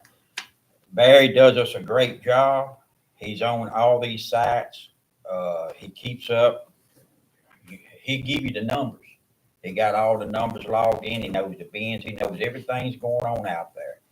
And some of these 16-foot trailers, not like yours, some of these 16-foot trailers are contractors. And they come in and they throw their scrap material in our open tops when they should actually be going to the landfill with it, because they probably for hire. So, but they may live in Sabine Parish, may have a Sabine Parish address. But the 16-foot trailers, and this is just had come up this month. Barry has been talking about this for 6 or 8 months now. He feels that that's our problem. So his recommendation is to move those trailers down to a 12-foot trailer. Would that? Who was it? Yeah, that went at 12. It was 12. It went. It'll be the next ordinance. Yeah, okay. But anyway, I may get ahead, but I'm just kind of let you know the intentions. To where there's not many contractors that has a 12-foot trailer, and you're eliminating a lot of that. And then, if people want to put their garbage on their 12-foot trailer and bring it once a week, well, I understand what Bo's talking about. That's a taxpaying citizen. But those big trailer loads like that causes problems. So, and then whenever this guy pulls up to the landfill to unload that 16-foot trailer, and the worker there tells him something, which are elderly guys just there trying to make $1, but then they get an altercation, they get around about it. And it's not worth all that, They start threatening each other and things like that. We don't want all that. So, Barry has, thought about this for months now, and he feels this is the way we should go. And so, I mean, me personally, he's the one operates it. He's out there on daily operations of it. So I'm gonna take, that's what his job is. He does a fine job for us, and I'm gonna take his recommendation. Me And personally, he has everything itemized. he knows, he could tell you everything. There's nothing about the compactor sites that he can't answer. Why can't you tell the difference between a contractor and an individual? Who said you couldn't? I'm just saying, why can you tell the contractors they can't do it? I mean, I'm a contractor. I get it. You go to landfill with it. I'm just saying, but the guy that's got bags of trash on his trailer and he ain't got a 12-foot trailer, that's a bunch of crap, y'all. Well, you're wrong, because if you're keeping it for a month, you can't have that. You can't have a trailer load with. So you can tell a citizen how long he can hold his own garbage. He needs to go more often, yeah. No, you can't do that. You can't do that, Barry. That's his place. He can do what he wants to with it. You know? Getting back to the get-go of We this, actually you said make your the neighbor rules had that his 20-foot trailer that he held for 2 months. I don't know how long he holds it, but I mean. But the thing is, if you'll read, we're stopping a 16-foot deal now, so he's already breaking the law, Bo. He ain't supposed to pull a 20-footer in there. That's beside the point. That's not what No, I'm it ain't. It's just a trailer full of trash is what I'm talking about. I dig it. I mean, y'all go ahead and vote how you want to. I'm against it, so vote how you want to. All we're doing is introducing. We just introduced it, but I'm just giving you, a heads up of where this come from. I got you. And I've talked to Barry about it. Yeah. Me and Barry and Dan and Neil talked And- about it one day down there. And I think, and I'll say this about the station, compactor stations in my area, I don't never have no problems like this. So it's just certain areas that you have those issues, I'm gonna say Converse is a world of difference from the worm factory. Could be the world of difference from wherever you're talking about. Yeah. So, you're trying You're trying to make something here that fits for everybody, and not everybody's gonna be happy. We know this, but we got to do what we got to do, because you're dealing with the taxpayers' dollars. They are the ones who paying for this. So we got to operate it most efficient as we can. Yes, sir. Can I make a statement? Yes, sir. I think some of the concern on this issue, and I'm ignorant to what's going on, because I've just newly moved back here, okay, but I'm from here. Is years ago, we all had 16-foot trailers. Our equipment that we bought for our own personal use was smaller, so we didn't have a need for those 18 and 20-foot utility trailers for our personal use. But now, I'm guilty of the same thing. I don't own a 16-foot trailer anymore. I own a 20-foot trailer. Now, I'm not here for this concern. Don't everybody get excited, but I wasn't gonna say he was my neighbor, but now y'all know. No, I'm picking. But no, if I was a private citizen that had this issue, that would be my concern, which I know that there's a lot of citizens out there would have the same argument, is because, none of us have 16-foot trailers anymore. We have 20-foot trailers. I tell you, and a lot of people quit, when you have a dumpster, they just keep getting higher and higher and higher. They go buy them a little dump trailer. That's where they throw their garbage, I've considered it for my trailer park. Just take it to the landfill. So I agree with Barry. When you get a 16 or a 20-foot trailer pile full of garbage, and yes, that's a taxpayer, but them 6 cars full of taxpayers behind them that can't get in there and dump in a reasonable time limit because they're having to wait on this guy, he's got it blocked up. They're taxpayers too. And Barry, like I said, I'm like them, I'm gonna go with his recommendation. He has done an outstanding job since he was hired. He runs those sites so efficient. I agree with you on that. And it's just incredible what he does and how much money he has saved this parish by eliminating these bottlenecks and all that and getting stuff in and out. Is it $400 to pick up a bin or something? $225 now. So, and like I said, it is over the years, we've made some changes at these compactor stations. Used to, we'd take everything. But now, you know, they stay so busy and you know, we've eliminated a lot of things. And like you said, people were upset then, but hey, you know, we got to do what we got to do to make it most cost efficient for us. And he does a great job in it, on it, and you know, like I said, I'm just going to have to support him on it. Let's vote on it. All right. And he is moving it back to a 12. Yes. Okay. But that's gonna be in the- that's gonna be in our- 16 and 20, that's Yeah. still. Yeah. Okay. All right, so that was just introduced. All right, now we're going to introduce 20, right? Right, 20. Introduce an ordinance restricting trailers with the length exceeding 12 feet from being utilized to dump garbage at the parish compactor sites. So, Ordinance number 8 of 2025, an ordinance restricting trailers with a length exceeding 12 feet from being utilized to dump garbage at parish compactor sites. all righty. Now that 12-foot trailer, they're gonna tarp it on there because it's gonna be 12 foot high. Then what y'all gonna do? We gonna- Just vote on it, just vote. Then we're going to set a height on Then the you- dog trucks. Then we're gonna have an ordinance for a height on it. Yeah. Again, so we are looking this way, I didn't have nothing to do with it. We may as well put a set of scales in out there, Bobby. Start weighing them. All right, moving on. Item 21, declare 2 parish compactor bins as surplus equipment and approve sale to the electronic auction at govdeals.com. There he goes. He can get one of those. Any discussion on this? We got some bins there that we're just gonna surplus them. Well, Wow. Got a motion by I'll make the motion. Remedis. Second by Bison. Bo, your neighbor might want to buy it. I'm gonna tell him about it. Yeah.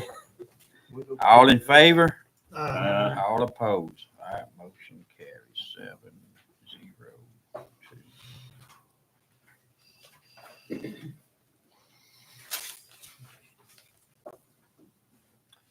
Consider increasing the base rate of pay for compactor workers to $11.53 per hour. Prior to the adoption of resolution number 9451 of December 2023, the base rate of pay for all compactor workers were $10.53 per hour. Resolution 9451 granted every compactor worker hired prior to January the 1st, 2023, a $1 per hour raise to become effective January 1 of 2024. These employees were currently making $11.53 per hour. The compactor workers hired between January 1 and December 30, January 1 of 23 and December 31 of 2023 received a $1 raise on their 1-year anniversary date of the employment of 2024. Every compactor worker hired after December 31 of 23 currently makes $10.53 per hour. The Solid Waste Committee met on July the 1st, 2025 and recommended setting the base rate pay for all compactor workers to $11.53. Now, did y'all understand any of that? We got some. We have some. $11.53 an hour now if they've been there a year, right? Yeah, but we have some of them. Allie, sum that up for us. Yeah, so resolution number, sorry, it's not there, guys. So resolution 9451, again, that was adopted back in December of 2023. That resolution, as the ones that you were here, it gave a $2 raise to basically every police jury employee, which included the compactors. However, the raise was only $1. But the way the resolution reads, it only grants those compactor workers that were hired prior. Again, the resolution was adopted in 2023. Those compactor workers that were hired prior to 2023 automatically on the 1st of January of the following year, 24, got the $1 raise. For the guys or compactor workers that were hired within the year of 2023, once they hit their 1-year employment in 2024, they received it. The problem that Mr. Barry Goss is having now is, again, if a guy or a woman comes in and works tomorrow or works next month, they will start it at 10:53 because the way the resolution reads, any employee hired after the year, any date in 2023, you'll never see the raise. That goes for contractor workers, that goes for any employee that joins the police jury after calendar year 2023. So it's just kind of having some trouble with competition, you know. Maybe one's making 11:53, his counterpart's making 10:53. Right. It's causing a lot of issues with administration too, keeping the wages the same. So this is why this recommendation has been brought up. Did that increase happen when everybody got across the board to a higher rate? Yeah. Mm-hmm. The same thing we're having with our base rate pay, exactly the same. We talked about road shop the other day. Yeah. Exact same thing. So on this item here, what it would do, if you started tomorrow, you coming in at 11:53, and that's what you make. You ain't got a 1 year. Correct me if I'm wrong. 10:53. Yeah. 1053, after a year, you would get the $1 raise, correct? Well, And this clarifies that. So this resolution prior with no adoption today, no, you'll never see the dollar. Right. But if you change it flat across the board, 11:53, anybody, you're right. So the guy's been there 10 years, make the same thing as the guy that hires on tomorrow. Yes. So in other words, you're cutting out the 1 year anniversary, and they hiring on at 11:53 straight across the board for everybody. Then it don't cause an issue in here.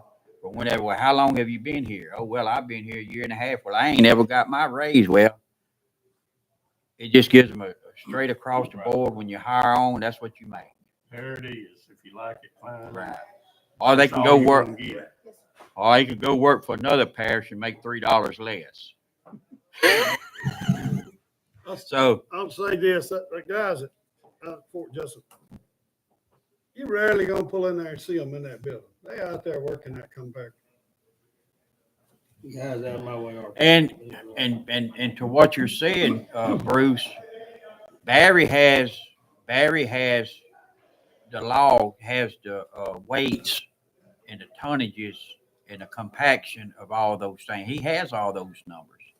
So also in our waste meeting, just for your information, he keeps up with the percentage of compaction on all our open tops and our compactors. So he grades them to where they're non-satisfactory. He grades them for their percentage.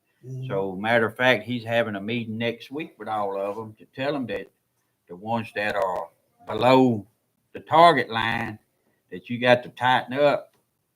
So he has a target tonnage there for every compactor site to have. And when you do that, you're saving money. And those guys do it. Just be sure to tell them compactor workers, when they tell that 16-foot trailer he can't come in there, to thank him for his raise. So.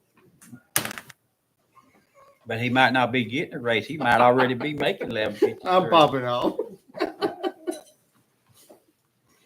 But I think I don't know how many was it, 6 or 7 of them. 7 or 8 that are currently employed with the parish that aren't making it. But again, this not only applies to the existing ones. Most of them are already making 11.53. But this will give those 7 or 8 that aren't that extra bump, and then again, any future compact workers.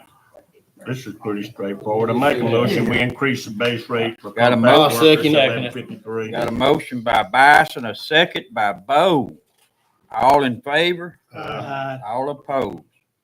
All that fuss is in your Shot second you on day. that. I'm against the trailer dumping. Tell I that- always see them guys make too little money. Tell that man you gave him a raise now. I will.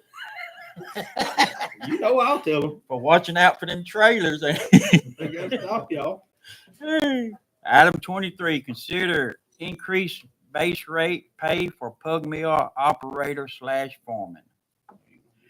Resolution 9695 of December 18, 2024 approved the creation of 3 employment positions to form a pug mill crew to operate the pug mill and oversee day-to-day operations at the site. One of the approved positions include a pug mill operator / foreman with the base rate pay of $18 per hour. Since that time, the road shop committee has recommended raising the base rate pay for pug mill operations / foreman to $25 per hour due to complexity of the job. Discussions or thoughts on this? What does the road foreman's make per hour? Hey, they go in at 18. Base, right, Alex, base rate, base pay for, yeah, We got somebody in mind for this. yes. Jam up. Yeah, And we've got, matter of fact, the individuals in place, been in place 2 weeks. When, I'll share my thoughts. Go ahead, Bobby. When we discussed this, we just naturally put it $18 an hour because that's what our foreman base rate of pay is. I feel like it was just a placeholder. It was just our conversation at the time, and we hoped that we would, because we always first try to hire from within and promote from within. And that's a struggle, as everybody said, we struggle with employees. So we hoped we could promote from within. Couldn't do that. We had a last minute current employee that is here as a truck driver. Had a previous career brought a wealth of skills and experience to us. Unimaginable that he showed up and said, "Hey, I'd like to try this." So he's gone through our training. The company came down 2 weeks ago. We had our scheduled training. He's been there every day, run the plant, produce material. So we have not only an operator, we have an electrician, we have someone with great mechanical skills that's willing to accept this job. So we're anyway, we realized that our initial rate of pay was we undervalued So he'll be this $25 will put him making more than anybody else. No, there are other employees that make more than that. This is a new employee, Bob. How long has No, he been? he's been there. Been with us in a different position, I know. a few years, 2 3 years. So this sets a base rate. This gets credit for his 2 years. So it's really not 25, it's 29. 29. That was gonna be my question, is he gonna still get the step plan? So it's a 25 base plus he gets his 2 years experience plus whatever our expenses are on top of that. So Yeah. it's costing us $35 an hour. Something like that.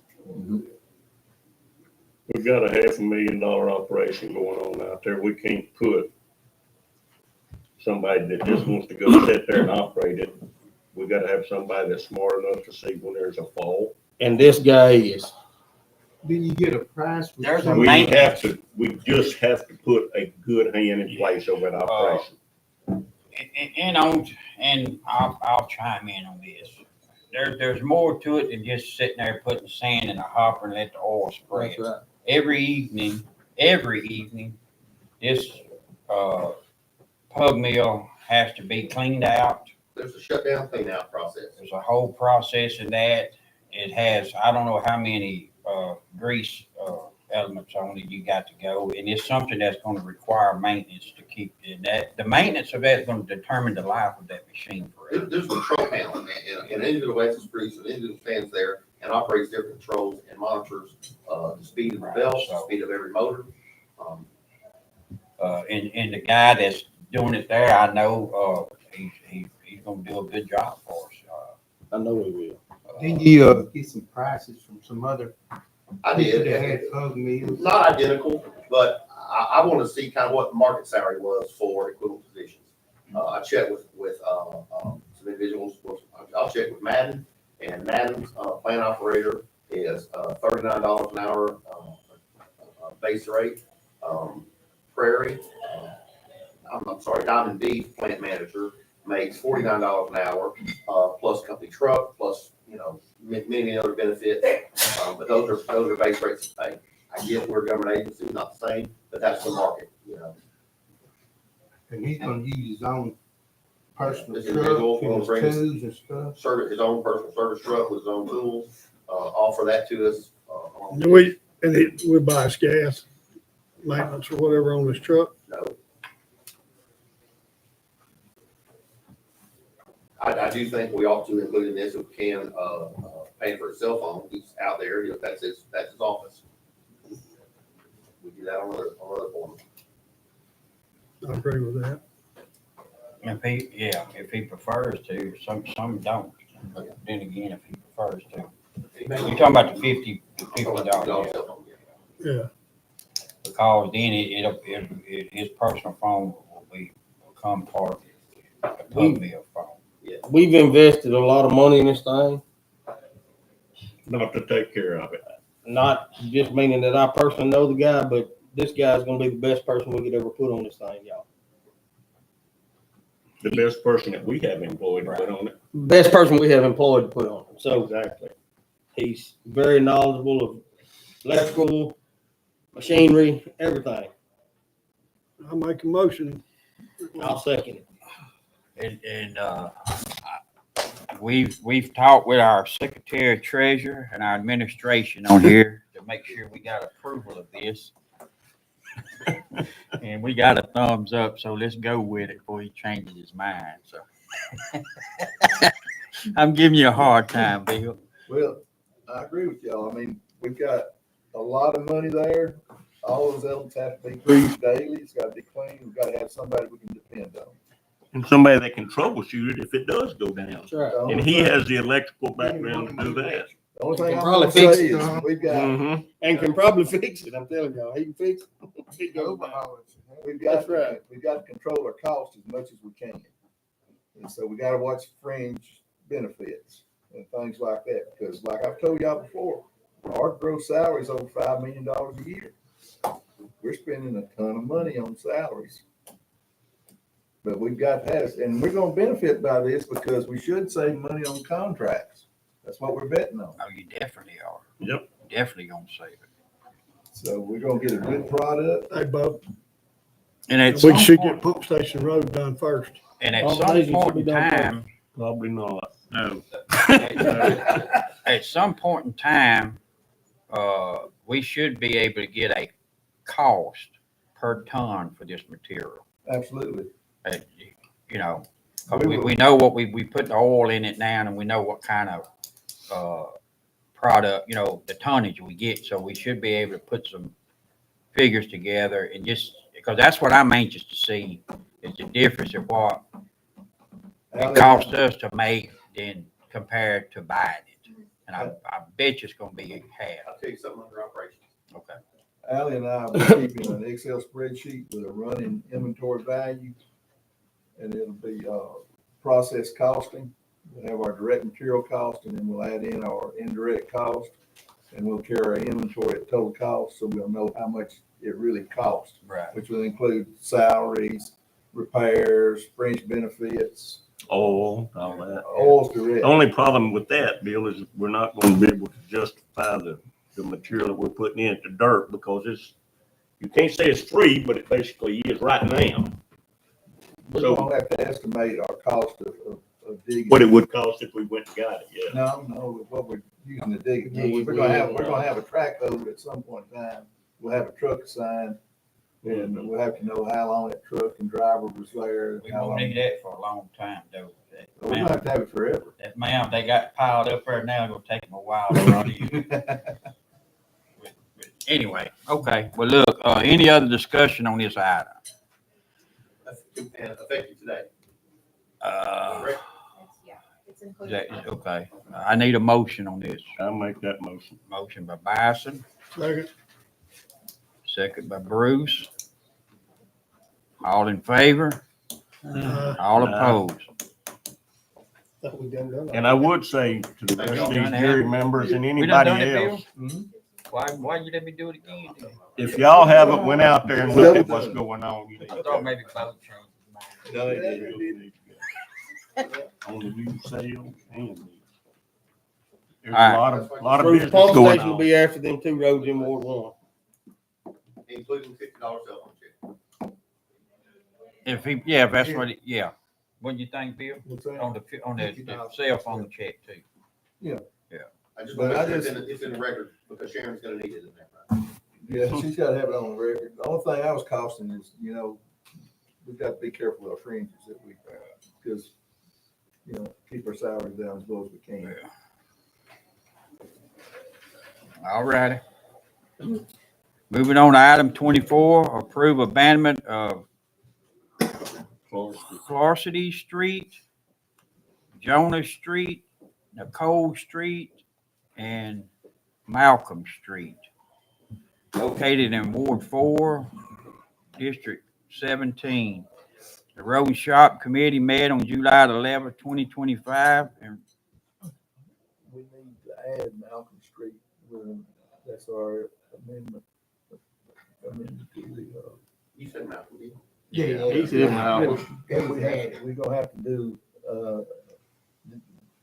Malcolm separate. Malcolm. we got to do it separate. No, you got to, didn't we amend the agenda to include Malcolm? Yeah. Yeah, we need to do that 24.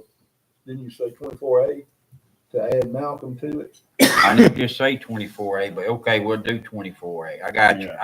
I just added it on to 20, but we got to do 24. We gotta add Malcolm first. Okay. So let's add, we need to add it I'll first. make a motion. We got a motion by Remedios, second by Eric, to add Malcolm Street to item 24. Right. All in favor? All opposed? Okay, now we good. You good? The Road Shop Committee met on July 11, 2025, and recommended that the police jury abandon Clarcity Street, Jonas Street, Nicole Street, and Malcolm Street, and remove them from the parish maintenance system because the streets are in town limits of Manny, Louisiana, and the town of Manny maintains them. They've recently annexed them. They've recently annexed. Okay. Cut Clark slap out of it. That's how one of his kids now. Any other discussions on this? That's what the, I mean, that's, no. Okay. I spoke with Mr. Ruffin. This is his district. I spoke with him yesterday on this deal, and he's good with it. So, well, he's got to be good with it. They took it in. So, all right, I need a motion. I'll make it. Motion by Bo. Second by Remedios. All in favor? All opposed? All right, motion carries 7-0-2. All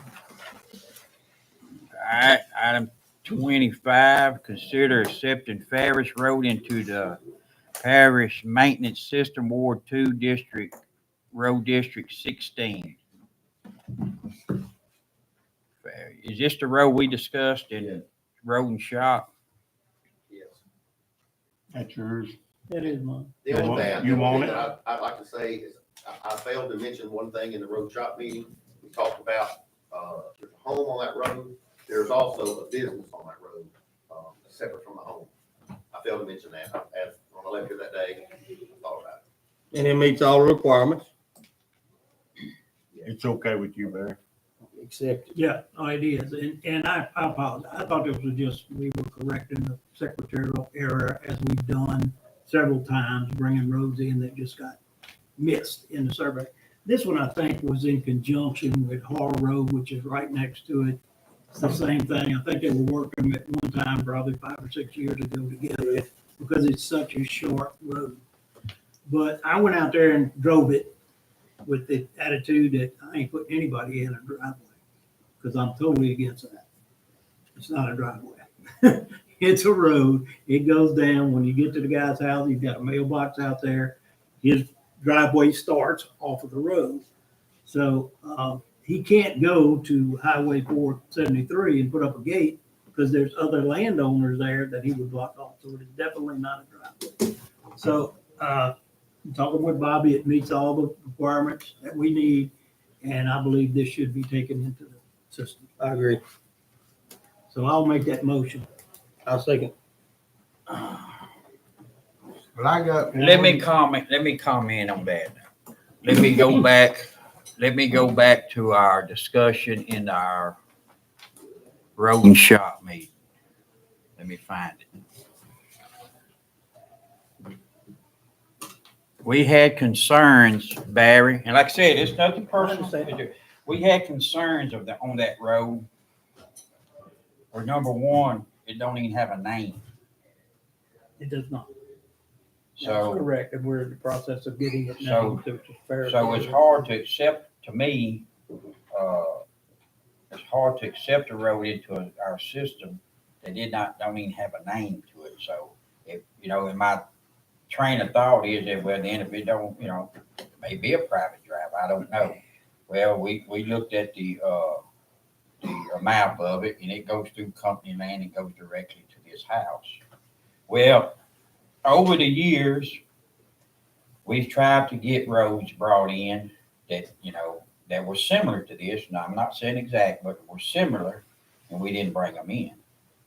So, I got concerns with that. Now, it's in your district.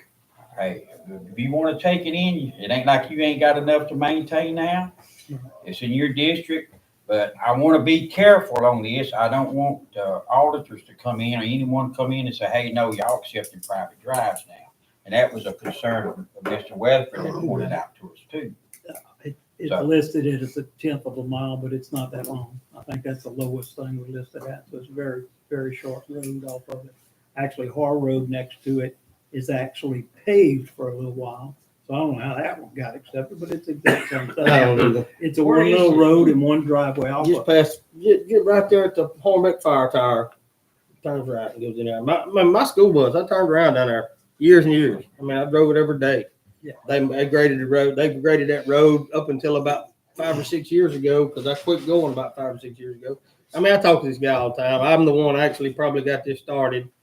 He didn't know Barry, so he called me about it. And my deal with all this is, I mean, we went through this with this one sitting right here at this table not long ago, y'all. If Eric wants it in his ward, it's Eric's ward. Let him put it in. If it meets, But mine never made it though. But I was on your side. I mean, but You got other people that Good want. for one, You got good people. for all You now. got people that want. I got one like that, got 3 rent trailers in it. He's been keeping it up 3 or 4 years. But he's asking to get it in, and the school bus goes down there picking kids up. See And why I they can't said go in it didn't meet the, Okay.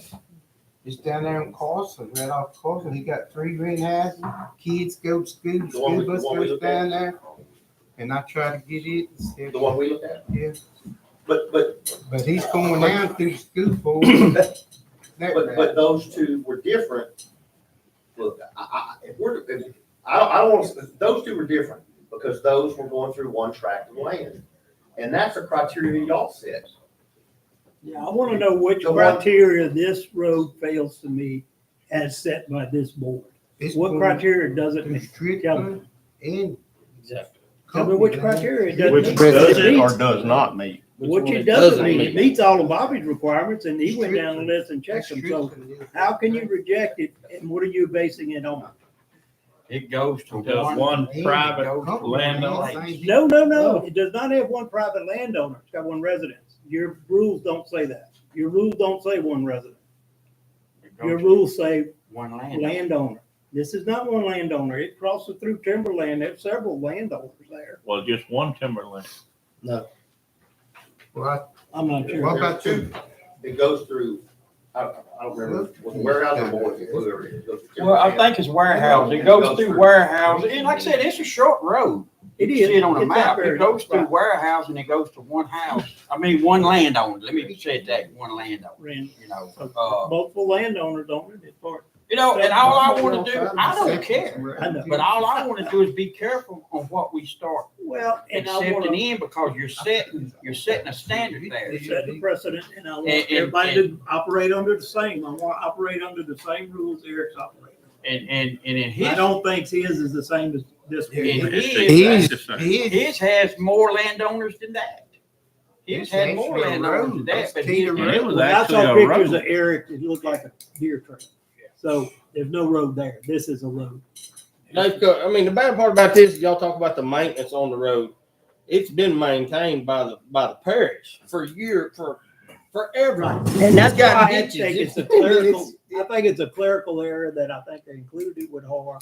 It never got named and they just did it anyway. I And agree. Melinda says she can't name it. her criteria of naming a road has to have, I think she said three, I wish she was in here, has to have 3 houses unless the jury names the road. The Well, jury then how did everybody else recognizes name one that's got I one don't house know. down? I'm just saying what she I said. bought a sign, I put don't on believe mine. that. I don't believe that's a regulation. Because we Well, got privately owned roads that are named. But this is my deal. On this deal, it says Parish Road. Is that the name of the road? It That's the will road be. She will It name. will be. Oh, That's what it's been, that's what it's known as all my life, I'm sure all their life, where they was all raised down in this country. It's always been parishes down there.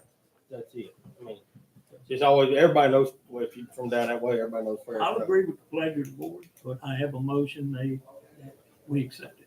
I second. And seconded by Bo, so you can continue to discuss if any more questions. we're going to discuss. I looked at it, I did go look at it because I'm like, oh, I went down there and rode with Bobby. I'm not doing this. And I was going to tell the band. We went and met with the band. I said, I was going down there and I'm going to tell them we're not doing it. I was wrong. And I feel different than you do about that. Because if it's in Eric's ward and he wants it, take it in. If you're gonna maintain it, But we if it's in didn't Kenny do John, that, take it in. And mine was a parish road. We were just trying to get a few hundred feet extended. And this one's ain't even, this is coming off a state highway, going to one private landowner to his house. However, and look, I have to Well, speak then because we I'm have to involved in change, this. we have to change the rules to the discretion of the jury. If you want to do that, then we got to make a motion. We got to change an order. And throw away all this other stuff that we If do we and just wanna say do it's gonna be what? at the discretion We of the don't jury. have to. We didn't change them on mine. But No, what we did do. That's was what I'm tell- saying. tell- To make tell yours the property okay, owner, it's discretion of the jury. Yeah, That's what you, y'all that's wanna what I do would it. say do in a I'm against heartbeat. it, but you ought to do it if you want. We're presenting false information in here. Because what we did, Eric, on yours, and I'm sorry to disagree with you on this, but what we did on that one, we did say we would consider accepting it if it was brought up to our standards. And the individual's. Well, is this guy not gonna- in the name, Bring his up? It's there. Bo It's said already Bo said there. itself, it's been It's a maintained road. forever. It's Like there. a lot of other roads. Well, It's I'm gonna a get road. The mine individual in in. your case, we told you Post to accept office it ride. if he I would agree every maintain day. it. That's good. I'm gonna get mine in there, 'cause it's maintained. So, Bo, good. So we You all drove- gonna you bring drove our his- roads back in. You drove his I road. mean, on the if bus If route? we get It's that, been- then I'm gonna I get mean, mine it's been- in. Well, that's what, So hey, it just got over. Good luck just on got- Take it off. Nah, if we get that, then I'm gonna get mine in. 3 houses I down there. guarantee you it was They something been like keeping that. it up. He don't. Yeah, if it's been known as Actually, that, he don't it had to want have be do nothing. named He just at want one to put point in it time. Well, they can come down there and keep their kids up. Yep. It was. So they could just take it off? They told us to take it off. I suspect we have to go check the list. But that's something we need to do. But if it's up to standards and it's a That's what I tenth don't- of a mile, let's just get on with this. We don't waste enough time. So that's the thing I don't want to get. Bill made It may have happened. it may have happened that when the auditors came in years back and we had to update our law, that maybe the auditors took it off. How would it have been taken off? It didn't have to. It Look, might have What been. they said, Bo said it'd been worked. When the legislative office came in here, they did a research, they did a review of all the This is where roads. they in the all parish. raised. And we took Where all is 50 roads. Road, I'm telling you. I'm saying that might be when it That quit might being worked. Or it could have been, and And understand. I don't know that, but we need to check into that. Or it could have been, like I've experienced, and look, we've done this many times in this room, where we've come across roads that were maintained. Why were they maintained? Look, I have conversations with residents every day about this. This used to be maintained, why is it not? I don't know. I believe you, I can look at the road and tell, there's parish rock on there. It was maintained for a long time. We've run into that a bunch all over the parish. And then we bring them to this room. Hey, why did it stop being maintained? I think what happened is a long time ago, we didn't have social media. We didn't have cell phones on every camera. We didn't have cameras on every phone. The parish just out of the goodness of what they felt at the time, it was their duty to take care of their residents. And they did that. Did it 30 years ago when I worked in Texas, it happened like that. We do better when we know better. And back then, we didn't know that was wrong. It was the right thing to do, is take care of anything. That's what everybody felt. So they did it. Once people knew better, they stopped. And maybe some roads, maybe this one, somebody at some point, hey, it doesn't have a name on it, we need to stop working it. I don't know why it happened. We could all guess, but we don't know. Years We ago, have, years we ago, have, y'all, we have budgets set every year, right? If Eric wants a road in his deal, it's coming out of his budget, right? Public funds. Let me say this, you and I talked yesterday about this. The difference between now and then about this road, in my mind, is that we have criteria. When the legislative officers came in, as y'all remember, we didn't have criteria. And they pounded us because we were working on roads that we had no documentation as to why they were in the system. And they challenged us, and this might be one of them, that they said, you know, this is going to one house, it's a driveway, get rid of it. We have criteria now that we can say, we reviewed this, we're going to document it. It fits the criteria or it doesn't fit the criteria. If we just vote to take it in, we'll say it fits the criteria and vote it in. And then if it's challenged, we say, look, here's our documentation. Here's where we reviewed it. This is where we decided that it did fit the criteria. And we'll be in a good position. We can argue.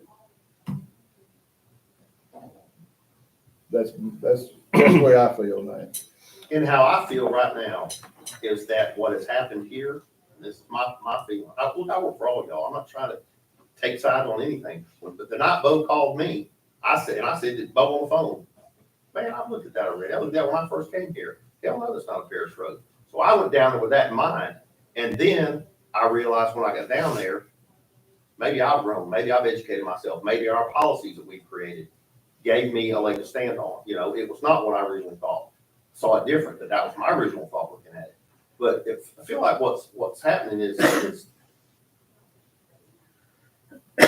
this room, this body established policies and established these criteria.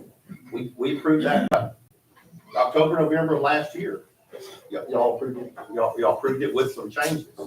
And that's exactly what Bill just said. That's what we go by.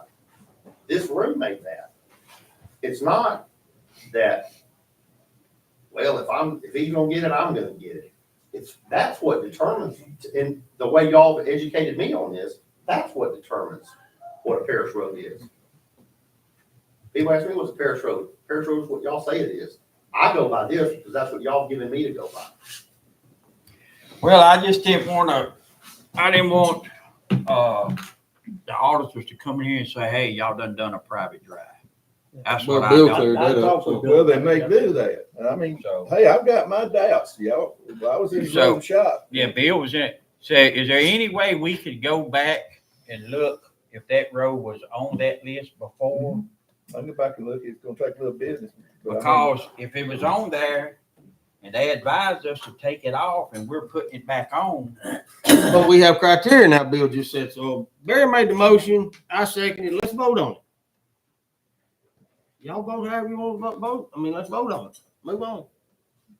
Okay. Let me make sure everybody's through discussing it. Okay. Make sure. Any other thoughts on this item here? I got what Bill's saying. I would tell you what happened to a lot of these roads back in the day before, like Bobby said, cell phones, cameras, whatever. I'm running that motor grader for the parish, and Eric's got a tenth of a mile down there. We'll whip in there and blade that. That's going to get some votes for that juryman over there, and we're going to make friends, and everybody's going to be happy. And that's where a lot of them roads come from.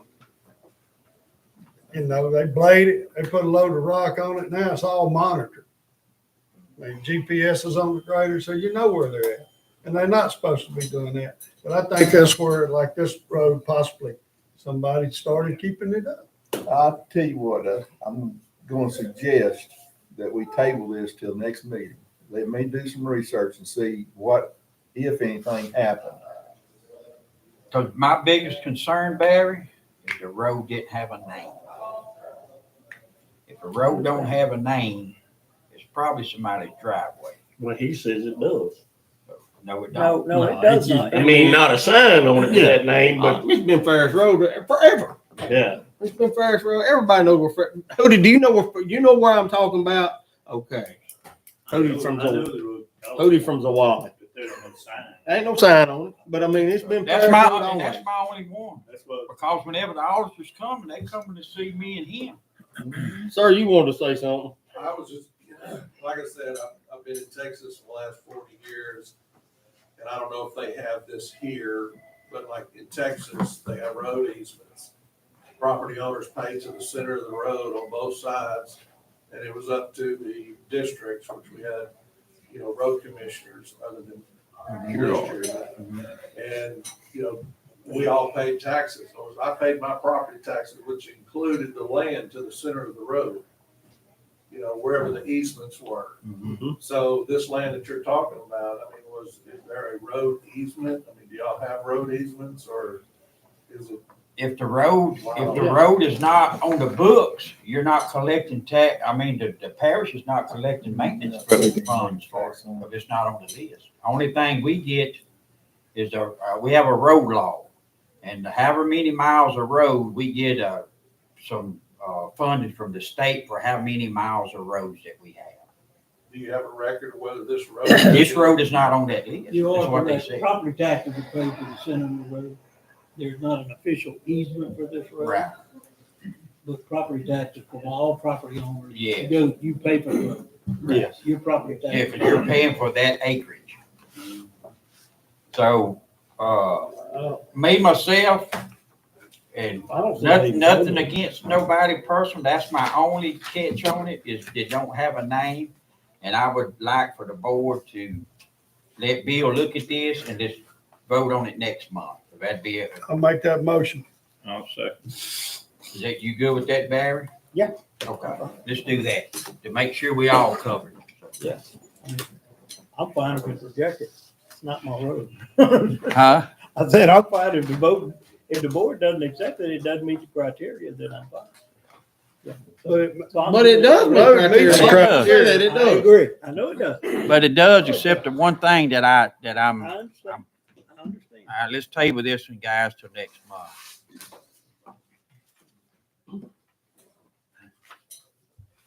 All right, item 26 is consider purchase of a diagnostic equipment for the shop. On July 11th, the road shop committee met and discussed purchasing diagnostic equipment for the mechanic shop. The road superintendent informed the committee he has obtained prices for both Piler and Caterpillar. The international system includes an initial software cost of $2,100 and a reoccurring annual subscription of cost of $1,000. CAT system requires an initial software cost of $2,800 and a reoccurring annual subscription of $1,500. The committee agreed that the parish mechanics would benefit from the equipment and increase the possibility of keeping all repairs and maintenance of parish machinery in-house rather than relying on outsourcing. The committee recommends to purchase both international and CAT diagnostic equipment. Mr. Hughes, we got a lot of equipment that we send to the shops that cost us a lot of money. And with this equipment here, you feel that our in-house guys will be able to take care of this? Yeah, on CAT, we've got 17 pieces of equipment that would apply to, and the other is, it's not just international, it's for Cummins, and we've got 13 pieces of equipment that would work. Yeah. And then the third piece of equipment we got is $3,800. It was air conditioning, it was AC stuff. AC stuff. Recycle and recharge machine. Yes. we have the people that, you have the people that can operate that, I know. Yeah. And what is it? You run down here, it's what, $500 time they plug up to you? Well, and then the downtime too on the equipment. About 2,500. Yeah, I saw two bills last time. We was paying bills Yes. $1,500 a day. Drive down here and say, well, this is what's wrong, but I don't have the part. I got to go back straight for it. I know. $1,500 the next day. I'm gonna let Mr. Bill tell his Caterpillar story. Oh, God. It ain't long, is it? I gotta go, Bill. Oh, it's about 20 pages. We had a hose changed on our compactor at the landfill. The hose cost $56. the bill was over 7,000. Because. $56 hose. Yeah, they changed $56 hose. We called them to come from Shreveport to Ellick. or- From Ellick, they drove up here, 2 men. They didn't charge us overtime though. He told us it's just straight time. I asked him, Mileage. yeah, mileage. And I said, how much are you charging for these guys? $150 an hour? Well, they work 36 hours. To change a hose? The hose change. Well, said he had to do something, pick some heavy piece up off of the compactor and go in there and he made some. That's what excuses. happened. You know, That, and with say that that's being just, said, we changed the cab filter on the Caterpillar skid steer yesterday. And you believe you gotta take the whole blooming cab off of that thing to do it? So, Yeah, I mean, I'm sure he did that, but I thought the price was outrageous. And I explained to him that, we would be buying you more equipment in the future. And it wouldn't be that. No, I didn't say that, so, but I inferred it heavily. and to add to that, we, Ward 6 and 10 up in my area, we have a, piece of equipment that's been in the shop. And it's the downtime of it.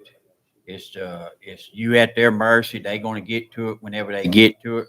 And sometimes, not all the time, but a lot of times it's nothing major. And these guys right here could have you back in business.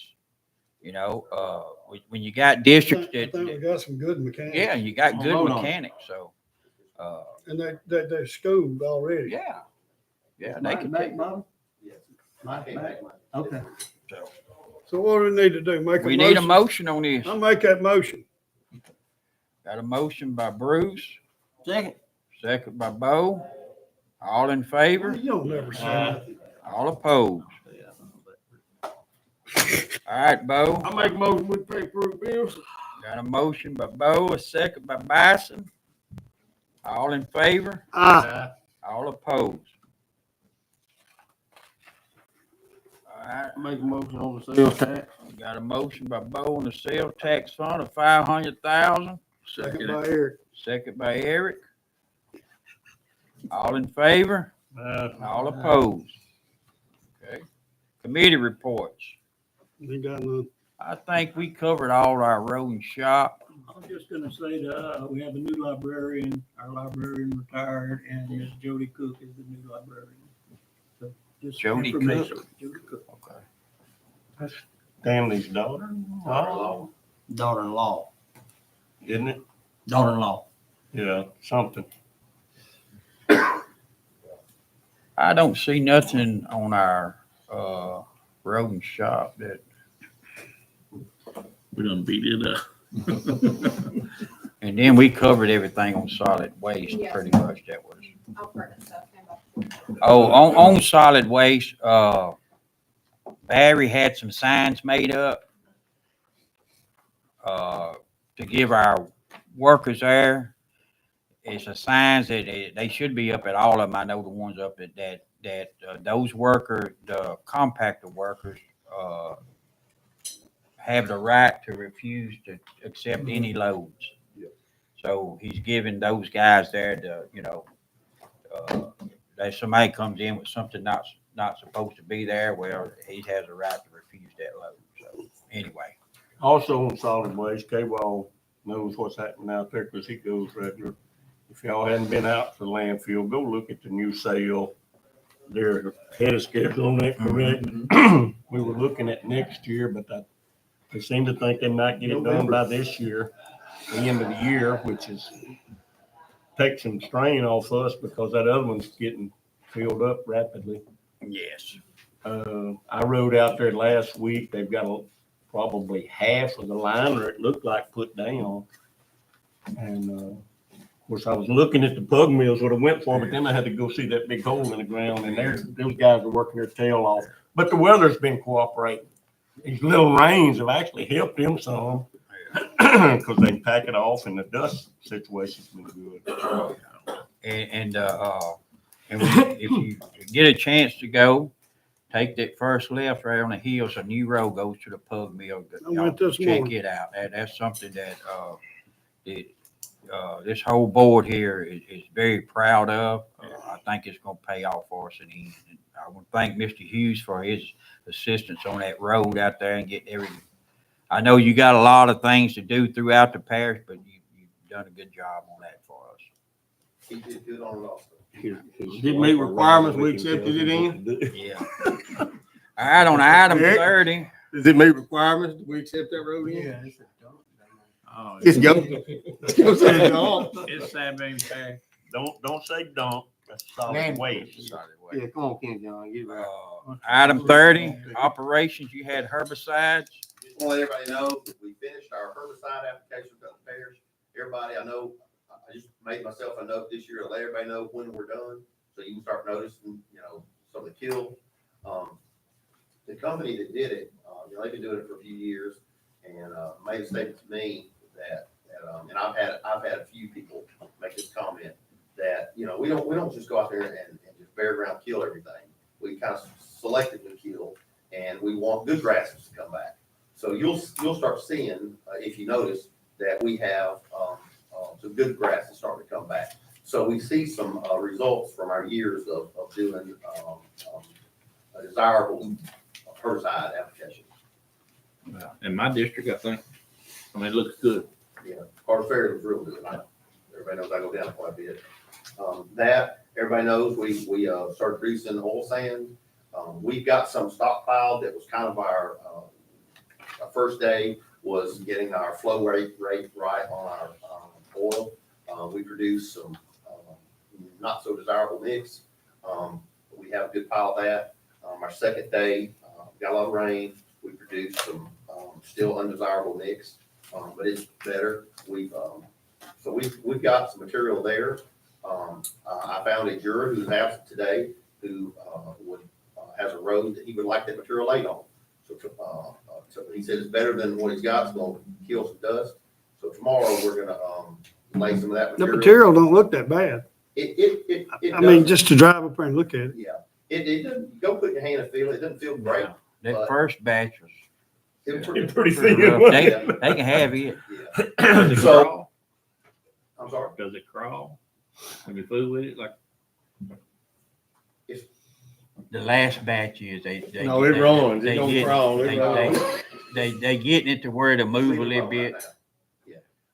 We also, some of the problem was some of the sand we got had a lot of clay in it. So it's never gonna be anything other than clay, So what we've got, we're gonna lay tomorrow on Prim Road. Just for some houses, just as get our guys familiar with it, get our machines familiar with it, see how it goes, and put that material to good use. So your ask earlier of, are we gonna come up with a cost? I'm excited about, we're gonna scale everything that comes out. So we'll see what we produced, put it to our cost of oil, and we'll come up with something. I'm interested to see what Some of that material, you don't have to run a lay down machine, huh? No, but we're gonna do it. We're gonna do it. See how it Let's works see in what that we lay do down. with the material. I got a question. Just see how it's gonna work in the lay Just down. run a couple houses. We don't have that much material. Yeah. No. Yes, sir. This goes back to the Cedar Lane, the trees. Yeah. Did we ever cut them? I do not know. No. You sent a letter. I seen it. Mhm. And I We know discussed they're that gonna road be shop. calling. Yeah, we discussed that in road and shop. That's 76 Cedar Lane. Yeah. There was no action taken on that item. Yeah. So,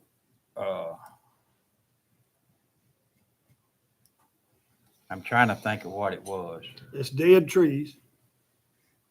It's in the parish right of way. Some of the people in the subdivision do not want them trees taken down. You can stand there and look through them. And there's kids up and down through there in cars. And that's why I was asking. The lady that purchased the home wants to take the dead trees down. Then the people that developed it don't, because it was named after the cedar trees. So, well, I can tell you right now, if I bought that house, I'd have them suckers on the ground, but I just wondered, because they're gonna be calling. Well, Well, if it's her house and her land, why can't she do it? Well, the parish right of way goes out from Cedar Lane. Bobby and I went and looked. It goes out to the High Line.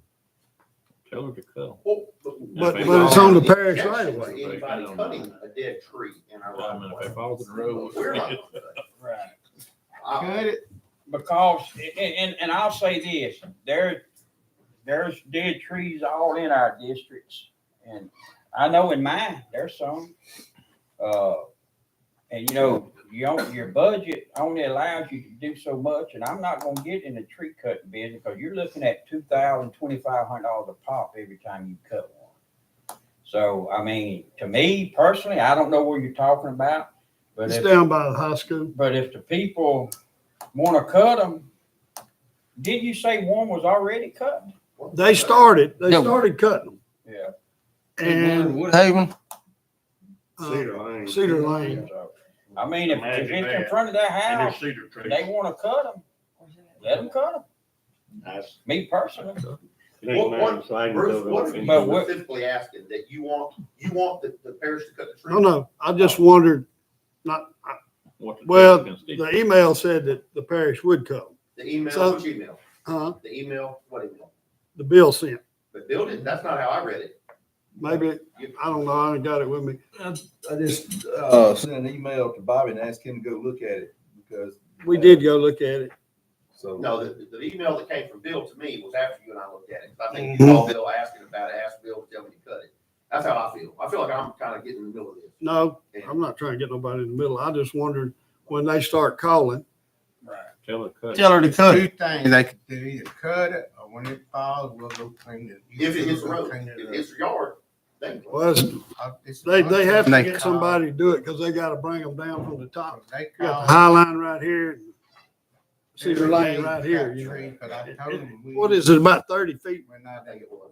Something like that. Tree Well, surgeon business. If they're in front of the people's house and they want them cut, I mean, if they pay to have them cut, that's cut 'em.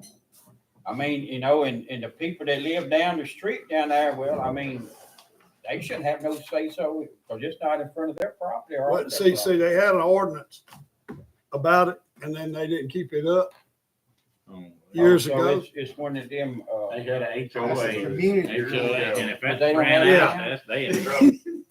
And it just. So and the it- lady, They didn't have a meeting 1 year or 2 years in a row, so the HOA went away. so the lady's free to do what she wants to do. you know anything about them HOAs, Bill? Yeah. If they run out. They got letters. They run out. You got a few letters? I got a few letters. I make a motion to adjourn. All right, so. They got a question. Oh, Yes, sir. This might be a good time for me to interject what I'm here for. I don't know if I'm out of order, but. No, we, no. What was your name? Bill Smith. So anyway, my wife and I, we moved back here. We're originally from Maine, and we live kind of out at the edge of Lewintown. You got to go through W.B. Lewin Road and Conover Lane to get to our place. Our place is not really actually on the pavement road. It's quite a distance off of any of the roads. But You own that land by Charlie Fox's old place right there, well, we're Jerome Hammond's. Hammonds' place. across the road. Yeah. He I married married his John's youngest daughter. daughter. Okay, okay. Don't hold that against me. Oh, no. Go way back with Rome. Just because you got a 20-foot garbage trailer. Hey, okay, I'm gonna never live that down. So, but anyway, you know, and I don't know how much of all of this y'all take care of and what you do and what you don't, but y'all do a really good job as far as I'm concerned on patching the potholes, so I appreciate that.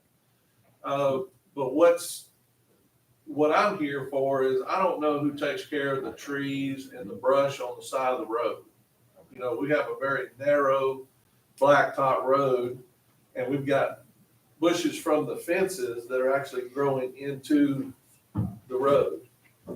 And then we have overhanging trees that are so low that, you know, I have actually brought my tractors from Texas over here, and I'm hitting my cab getting the tractors in and out of there.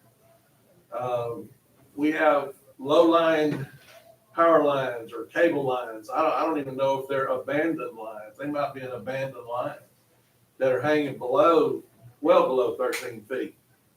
And so I'm just here, I guess, to get, and I've talked to Bruce. Bruce done a really good job, and they've already sprayed. Now, they haven't come up Conera Lane, but they've sprayed down. We don't spray every road. We don't have money to spray every road. We select the road. Okay. And people on Conner Lane don't want us to spray down there. Okay, well, I'd like for you to.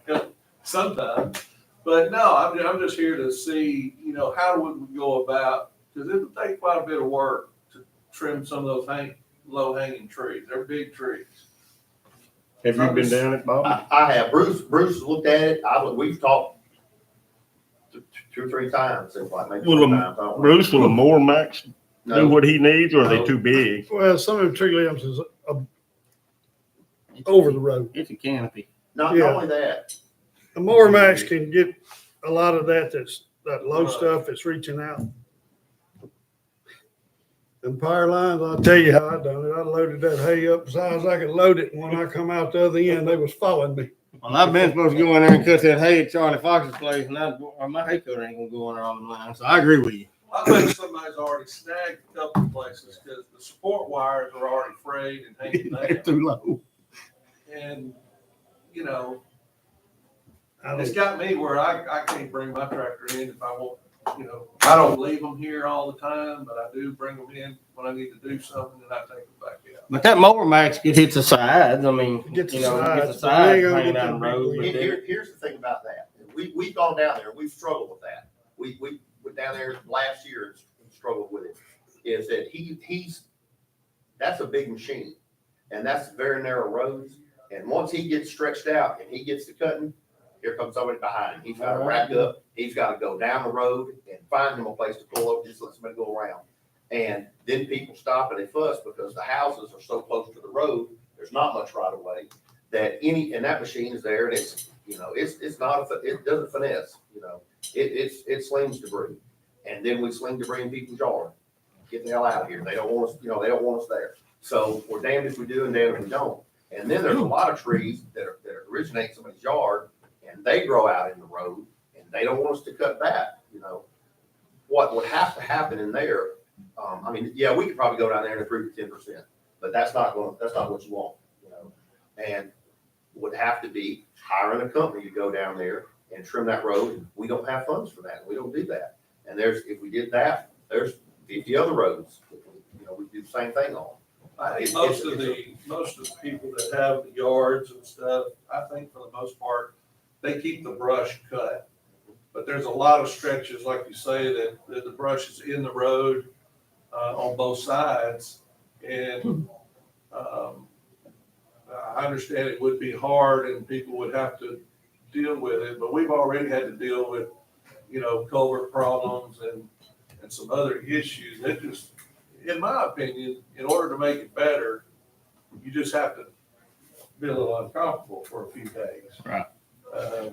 Because if we don't, the alternative is it gets worse. And so, So the mower max is too big for that road, is what you said? For Not too big. It's too, he's gonna take the whole road up. So by the time he gets set up, and those guys, that guy, I can't think of his name. He is top notch. He is. But by the time he gets set up and he goes from here to Kenny John, here comes a car. All right. Then you gotta undo, and either that or they bomb, get out of the road. Well, and some of the stuff on some of the fences and I'm thinking of a small section that's got some overgrowth on fences. We don't get close at all to barbed wire fences. That's got a suction on it. You get barbed wire pulled in there, you're down a day. So, we're just limited on what we can do as far as, finessing something. Can we do anything to help? Anything will be. Yeah, like we you say, sent we him don't. down there, and I've already talked to him about it. We talked to him, that's been a month ago. He's down today. He's got an issue. It's a mower max we're replacing, so. they did a really good job on killing with the spray. And they would stop at people's yards, and so all that looks really good. But they didn't come up kind of early. And that may be something we could look into. Yeah, well, That's your district? I know I know, Put that on the list to get it sprayed. yeah, I know Mr. Hughes will do everything he can to try to help y'all with, there again. I'm mainly here just to kind of see if I'm doing what I'm supposed to do on asking. And, Right. And the power lines, I don't know, but y'all would carry more weight calling the power lines. That's gonna be, Valley. What's on the bottom is normally, old telephone lines and things like that. And most of them are abandoned and nobody, we struggle with that. The only thing we hope for, we can't ever get anybody to go out and raise them. Again, most of them are abandoned, but, we just hope somebody goes in and they come off. Public Service Commission's the only ones that can get anything down there. So you live up in the road you're talking about is like where Rick McConnell, all them live, does Donnie Paul Lewin live up that road? Yeah. Yeah, okay, I know what you're talking about. I thought you was talking about the road to the right across from the wrong. No. That goes up on top of the hill. He lives over Okay. there where all them crazy people live. Yeah, you over there in the crazy people over there. Yeah, no. They didn't tell me that before I married Yeah, you. yeah, you should have checked that out, brother. Should have come to a jury meeting. They still cock their head and look at me. Oh, good. All right, Mr. Hughes, you work with him, see if you can help him out much you can out there. I'll make a motion with Got a Jerry. motion. I'll Wait a stand minute. on the road, make sure they don't give you a hard time. On this deal, what, on the fiber optics, I see them back in town. What's? Yeah. Barry, far as you got any update on the fiber optics? I do. I'm off that committee. That's Bobby. That's Bobby. They don't. As far as I know, I'm gonna say this. Tell him As Bo's far- ready. As far as I know, the reporters that I have, that they've done a good job. They've got into a few water lines, but as soon as they do, they fix them on site right there. Matter of fact, I spoke with Bird this morning, and they got into a water line, and actually the man's equipment was right there, and they fixed it on the spot, and they shut down, and they move on. So they're working real well with everything. They broke Horseshoe Drive last night, and I don't know what time they broke it. But, Yes, sir. we had water back within 2 or 3 hours. As far as I know, everything is running. Just- Yeah, yeah, they it was work just at perfect back timing. You seconded it, I just been seeing. They are working well, but I never was aware that. Sid Faustin, six. Motion by Bo, second by who? Me. Bruce, all in favor? We'll be headed that way. All opposed? All right, guys, thank you. You missed out on all that. No, I heard go make $1 now, instead of fixing all this off. Glad you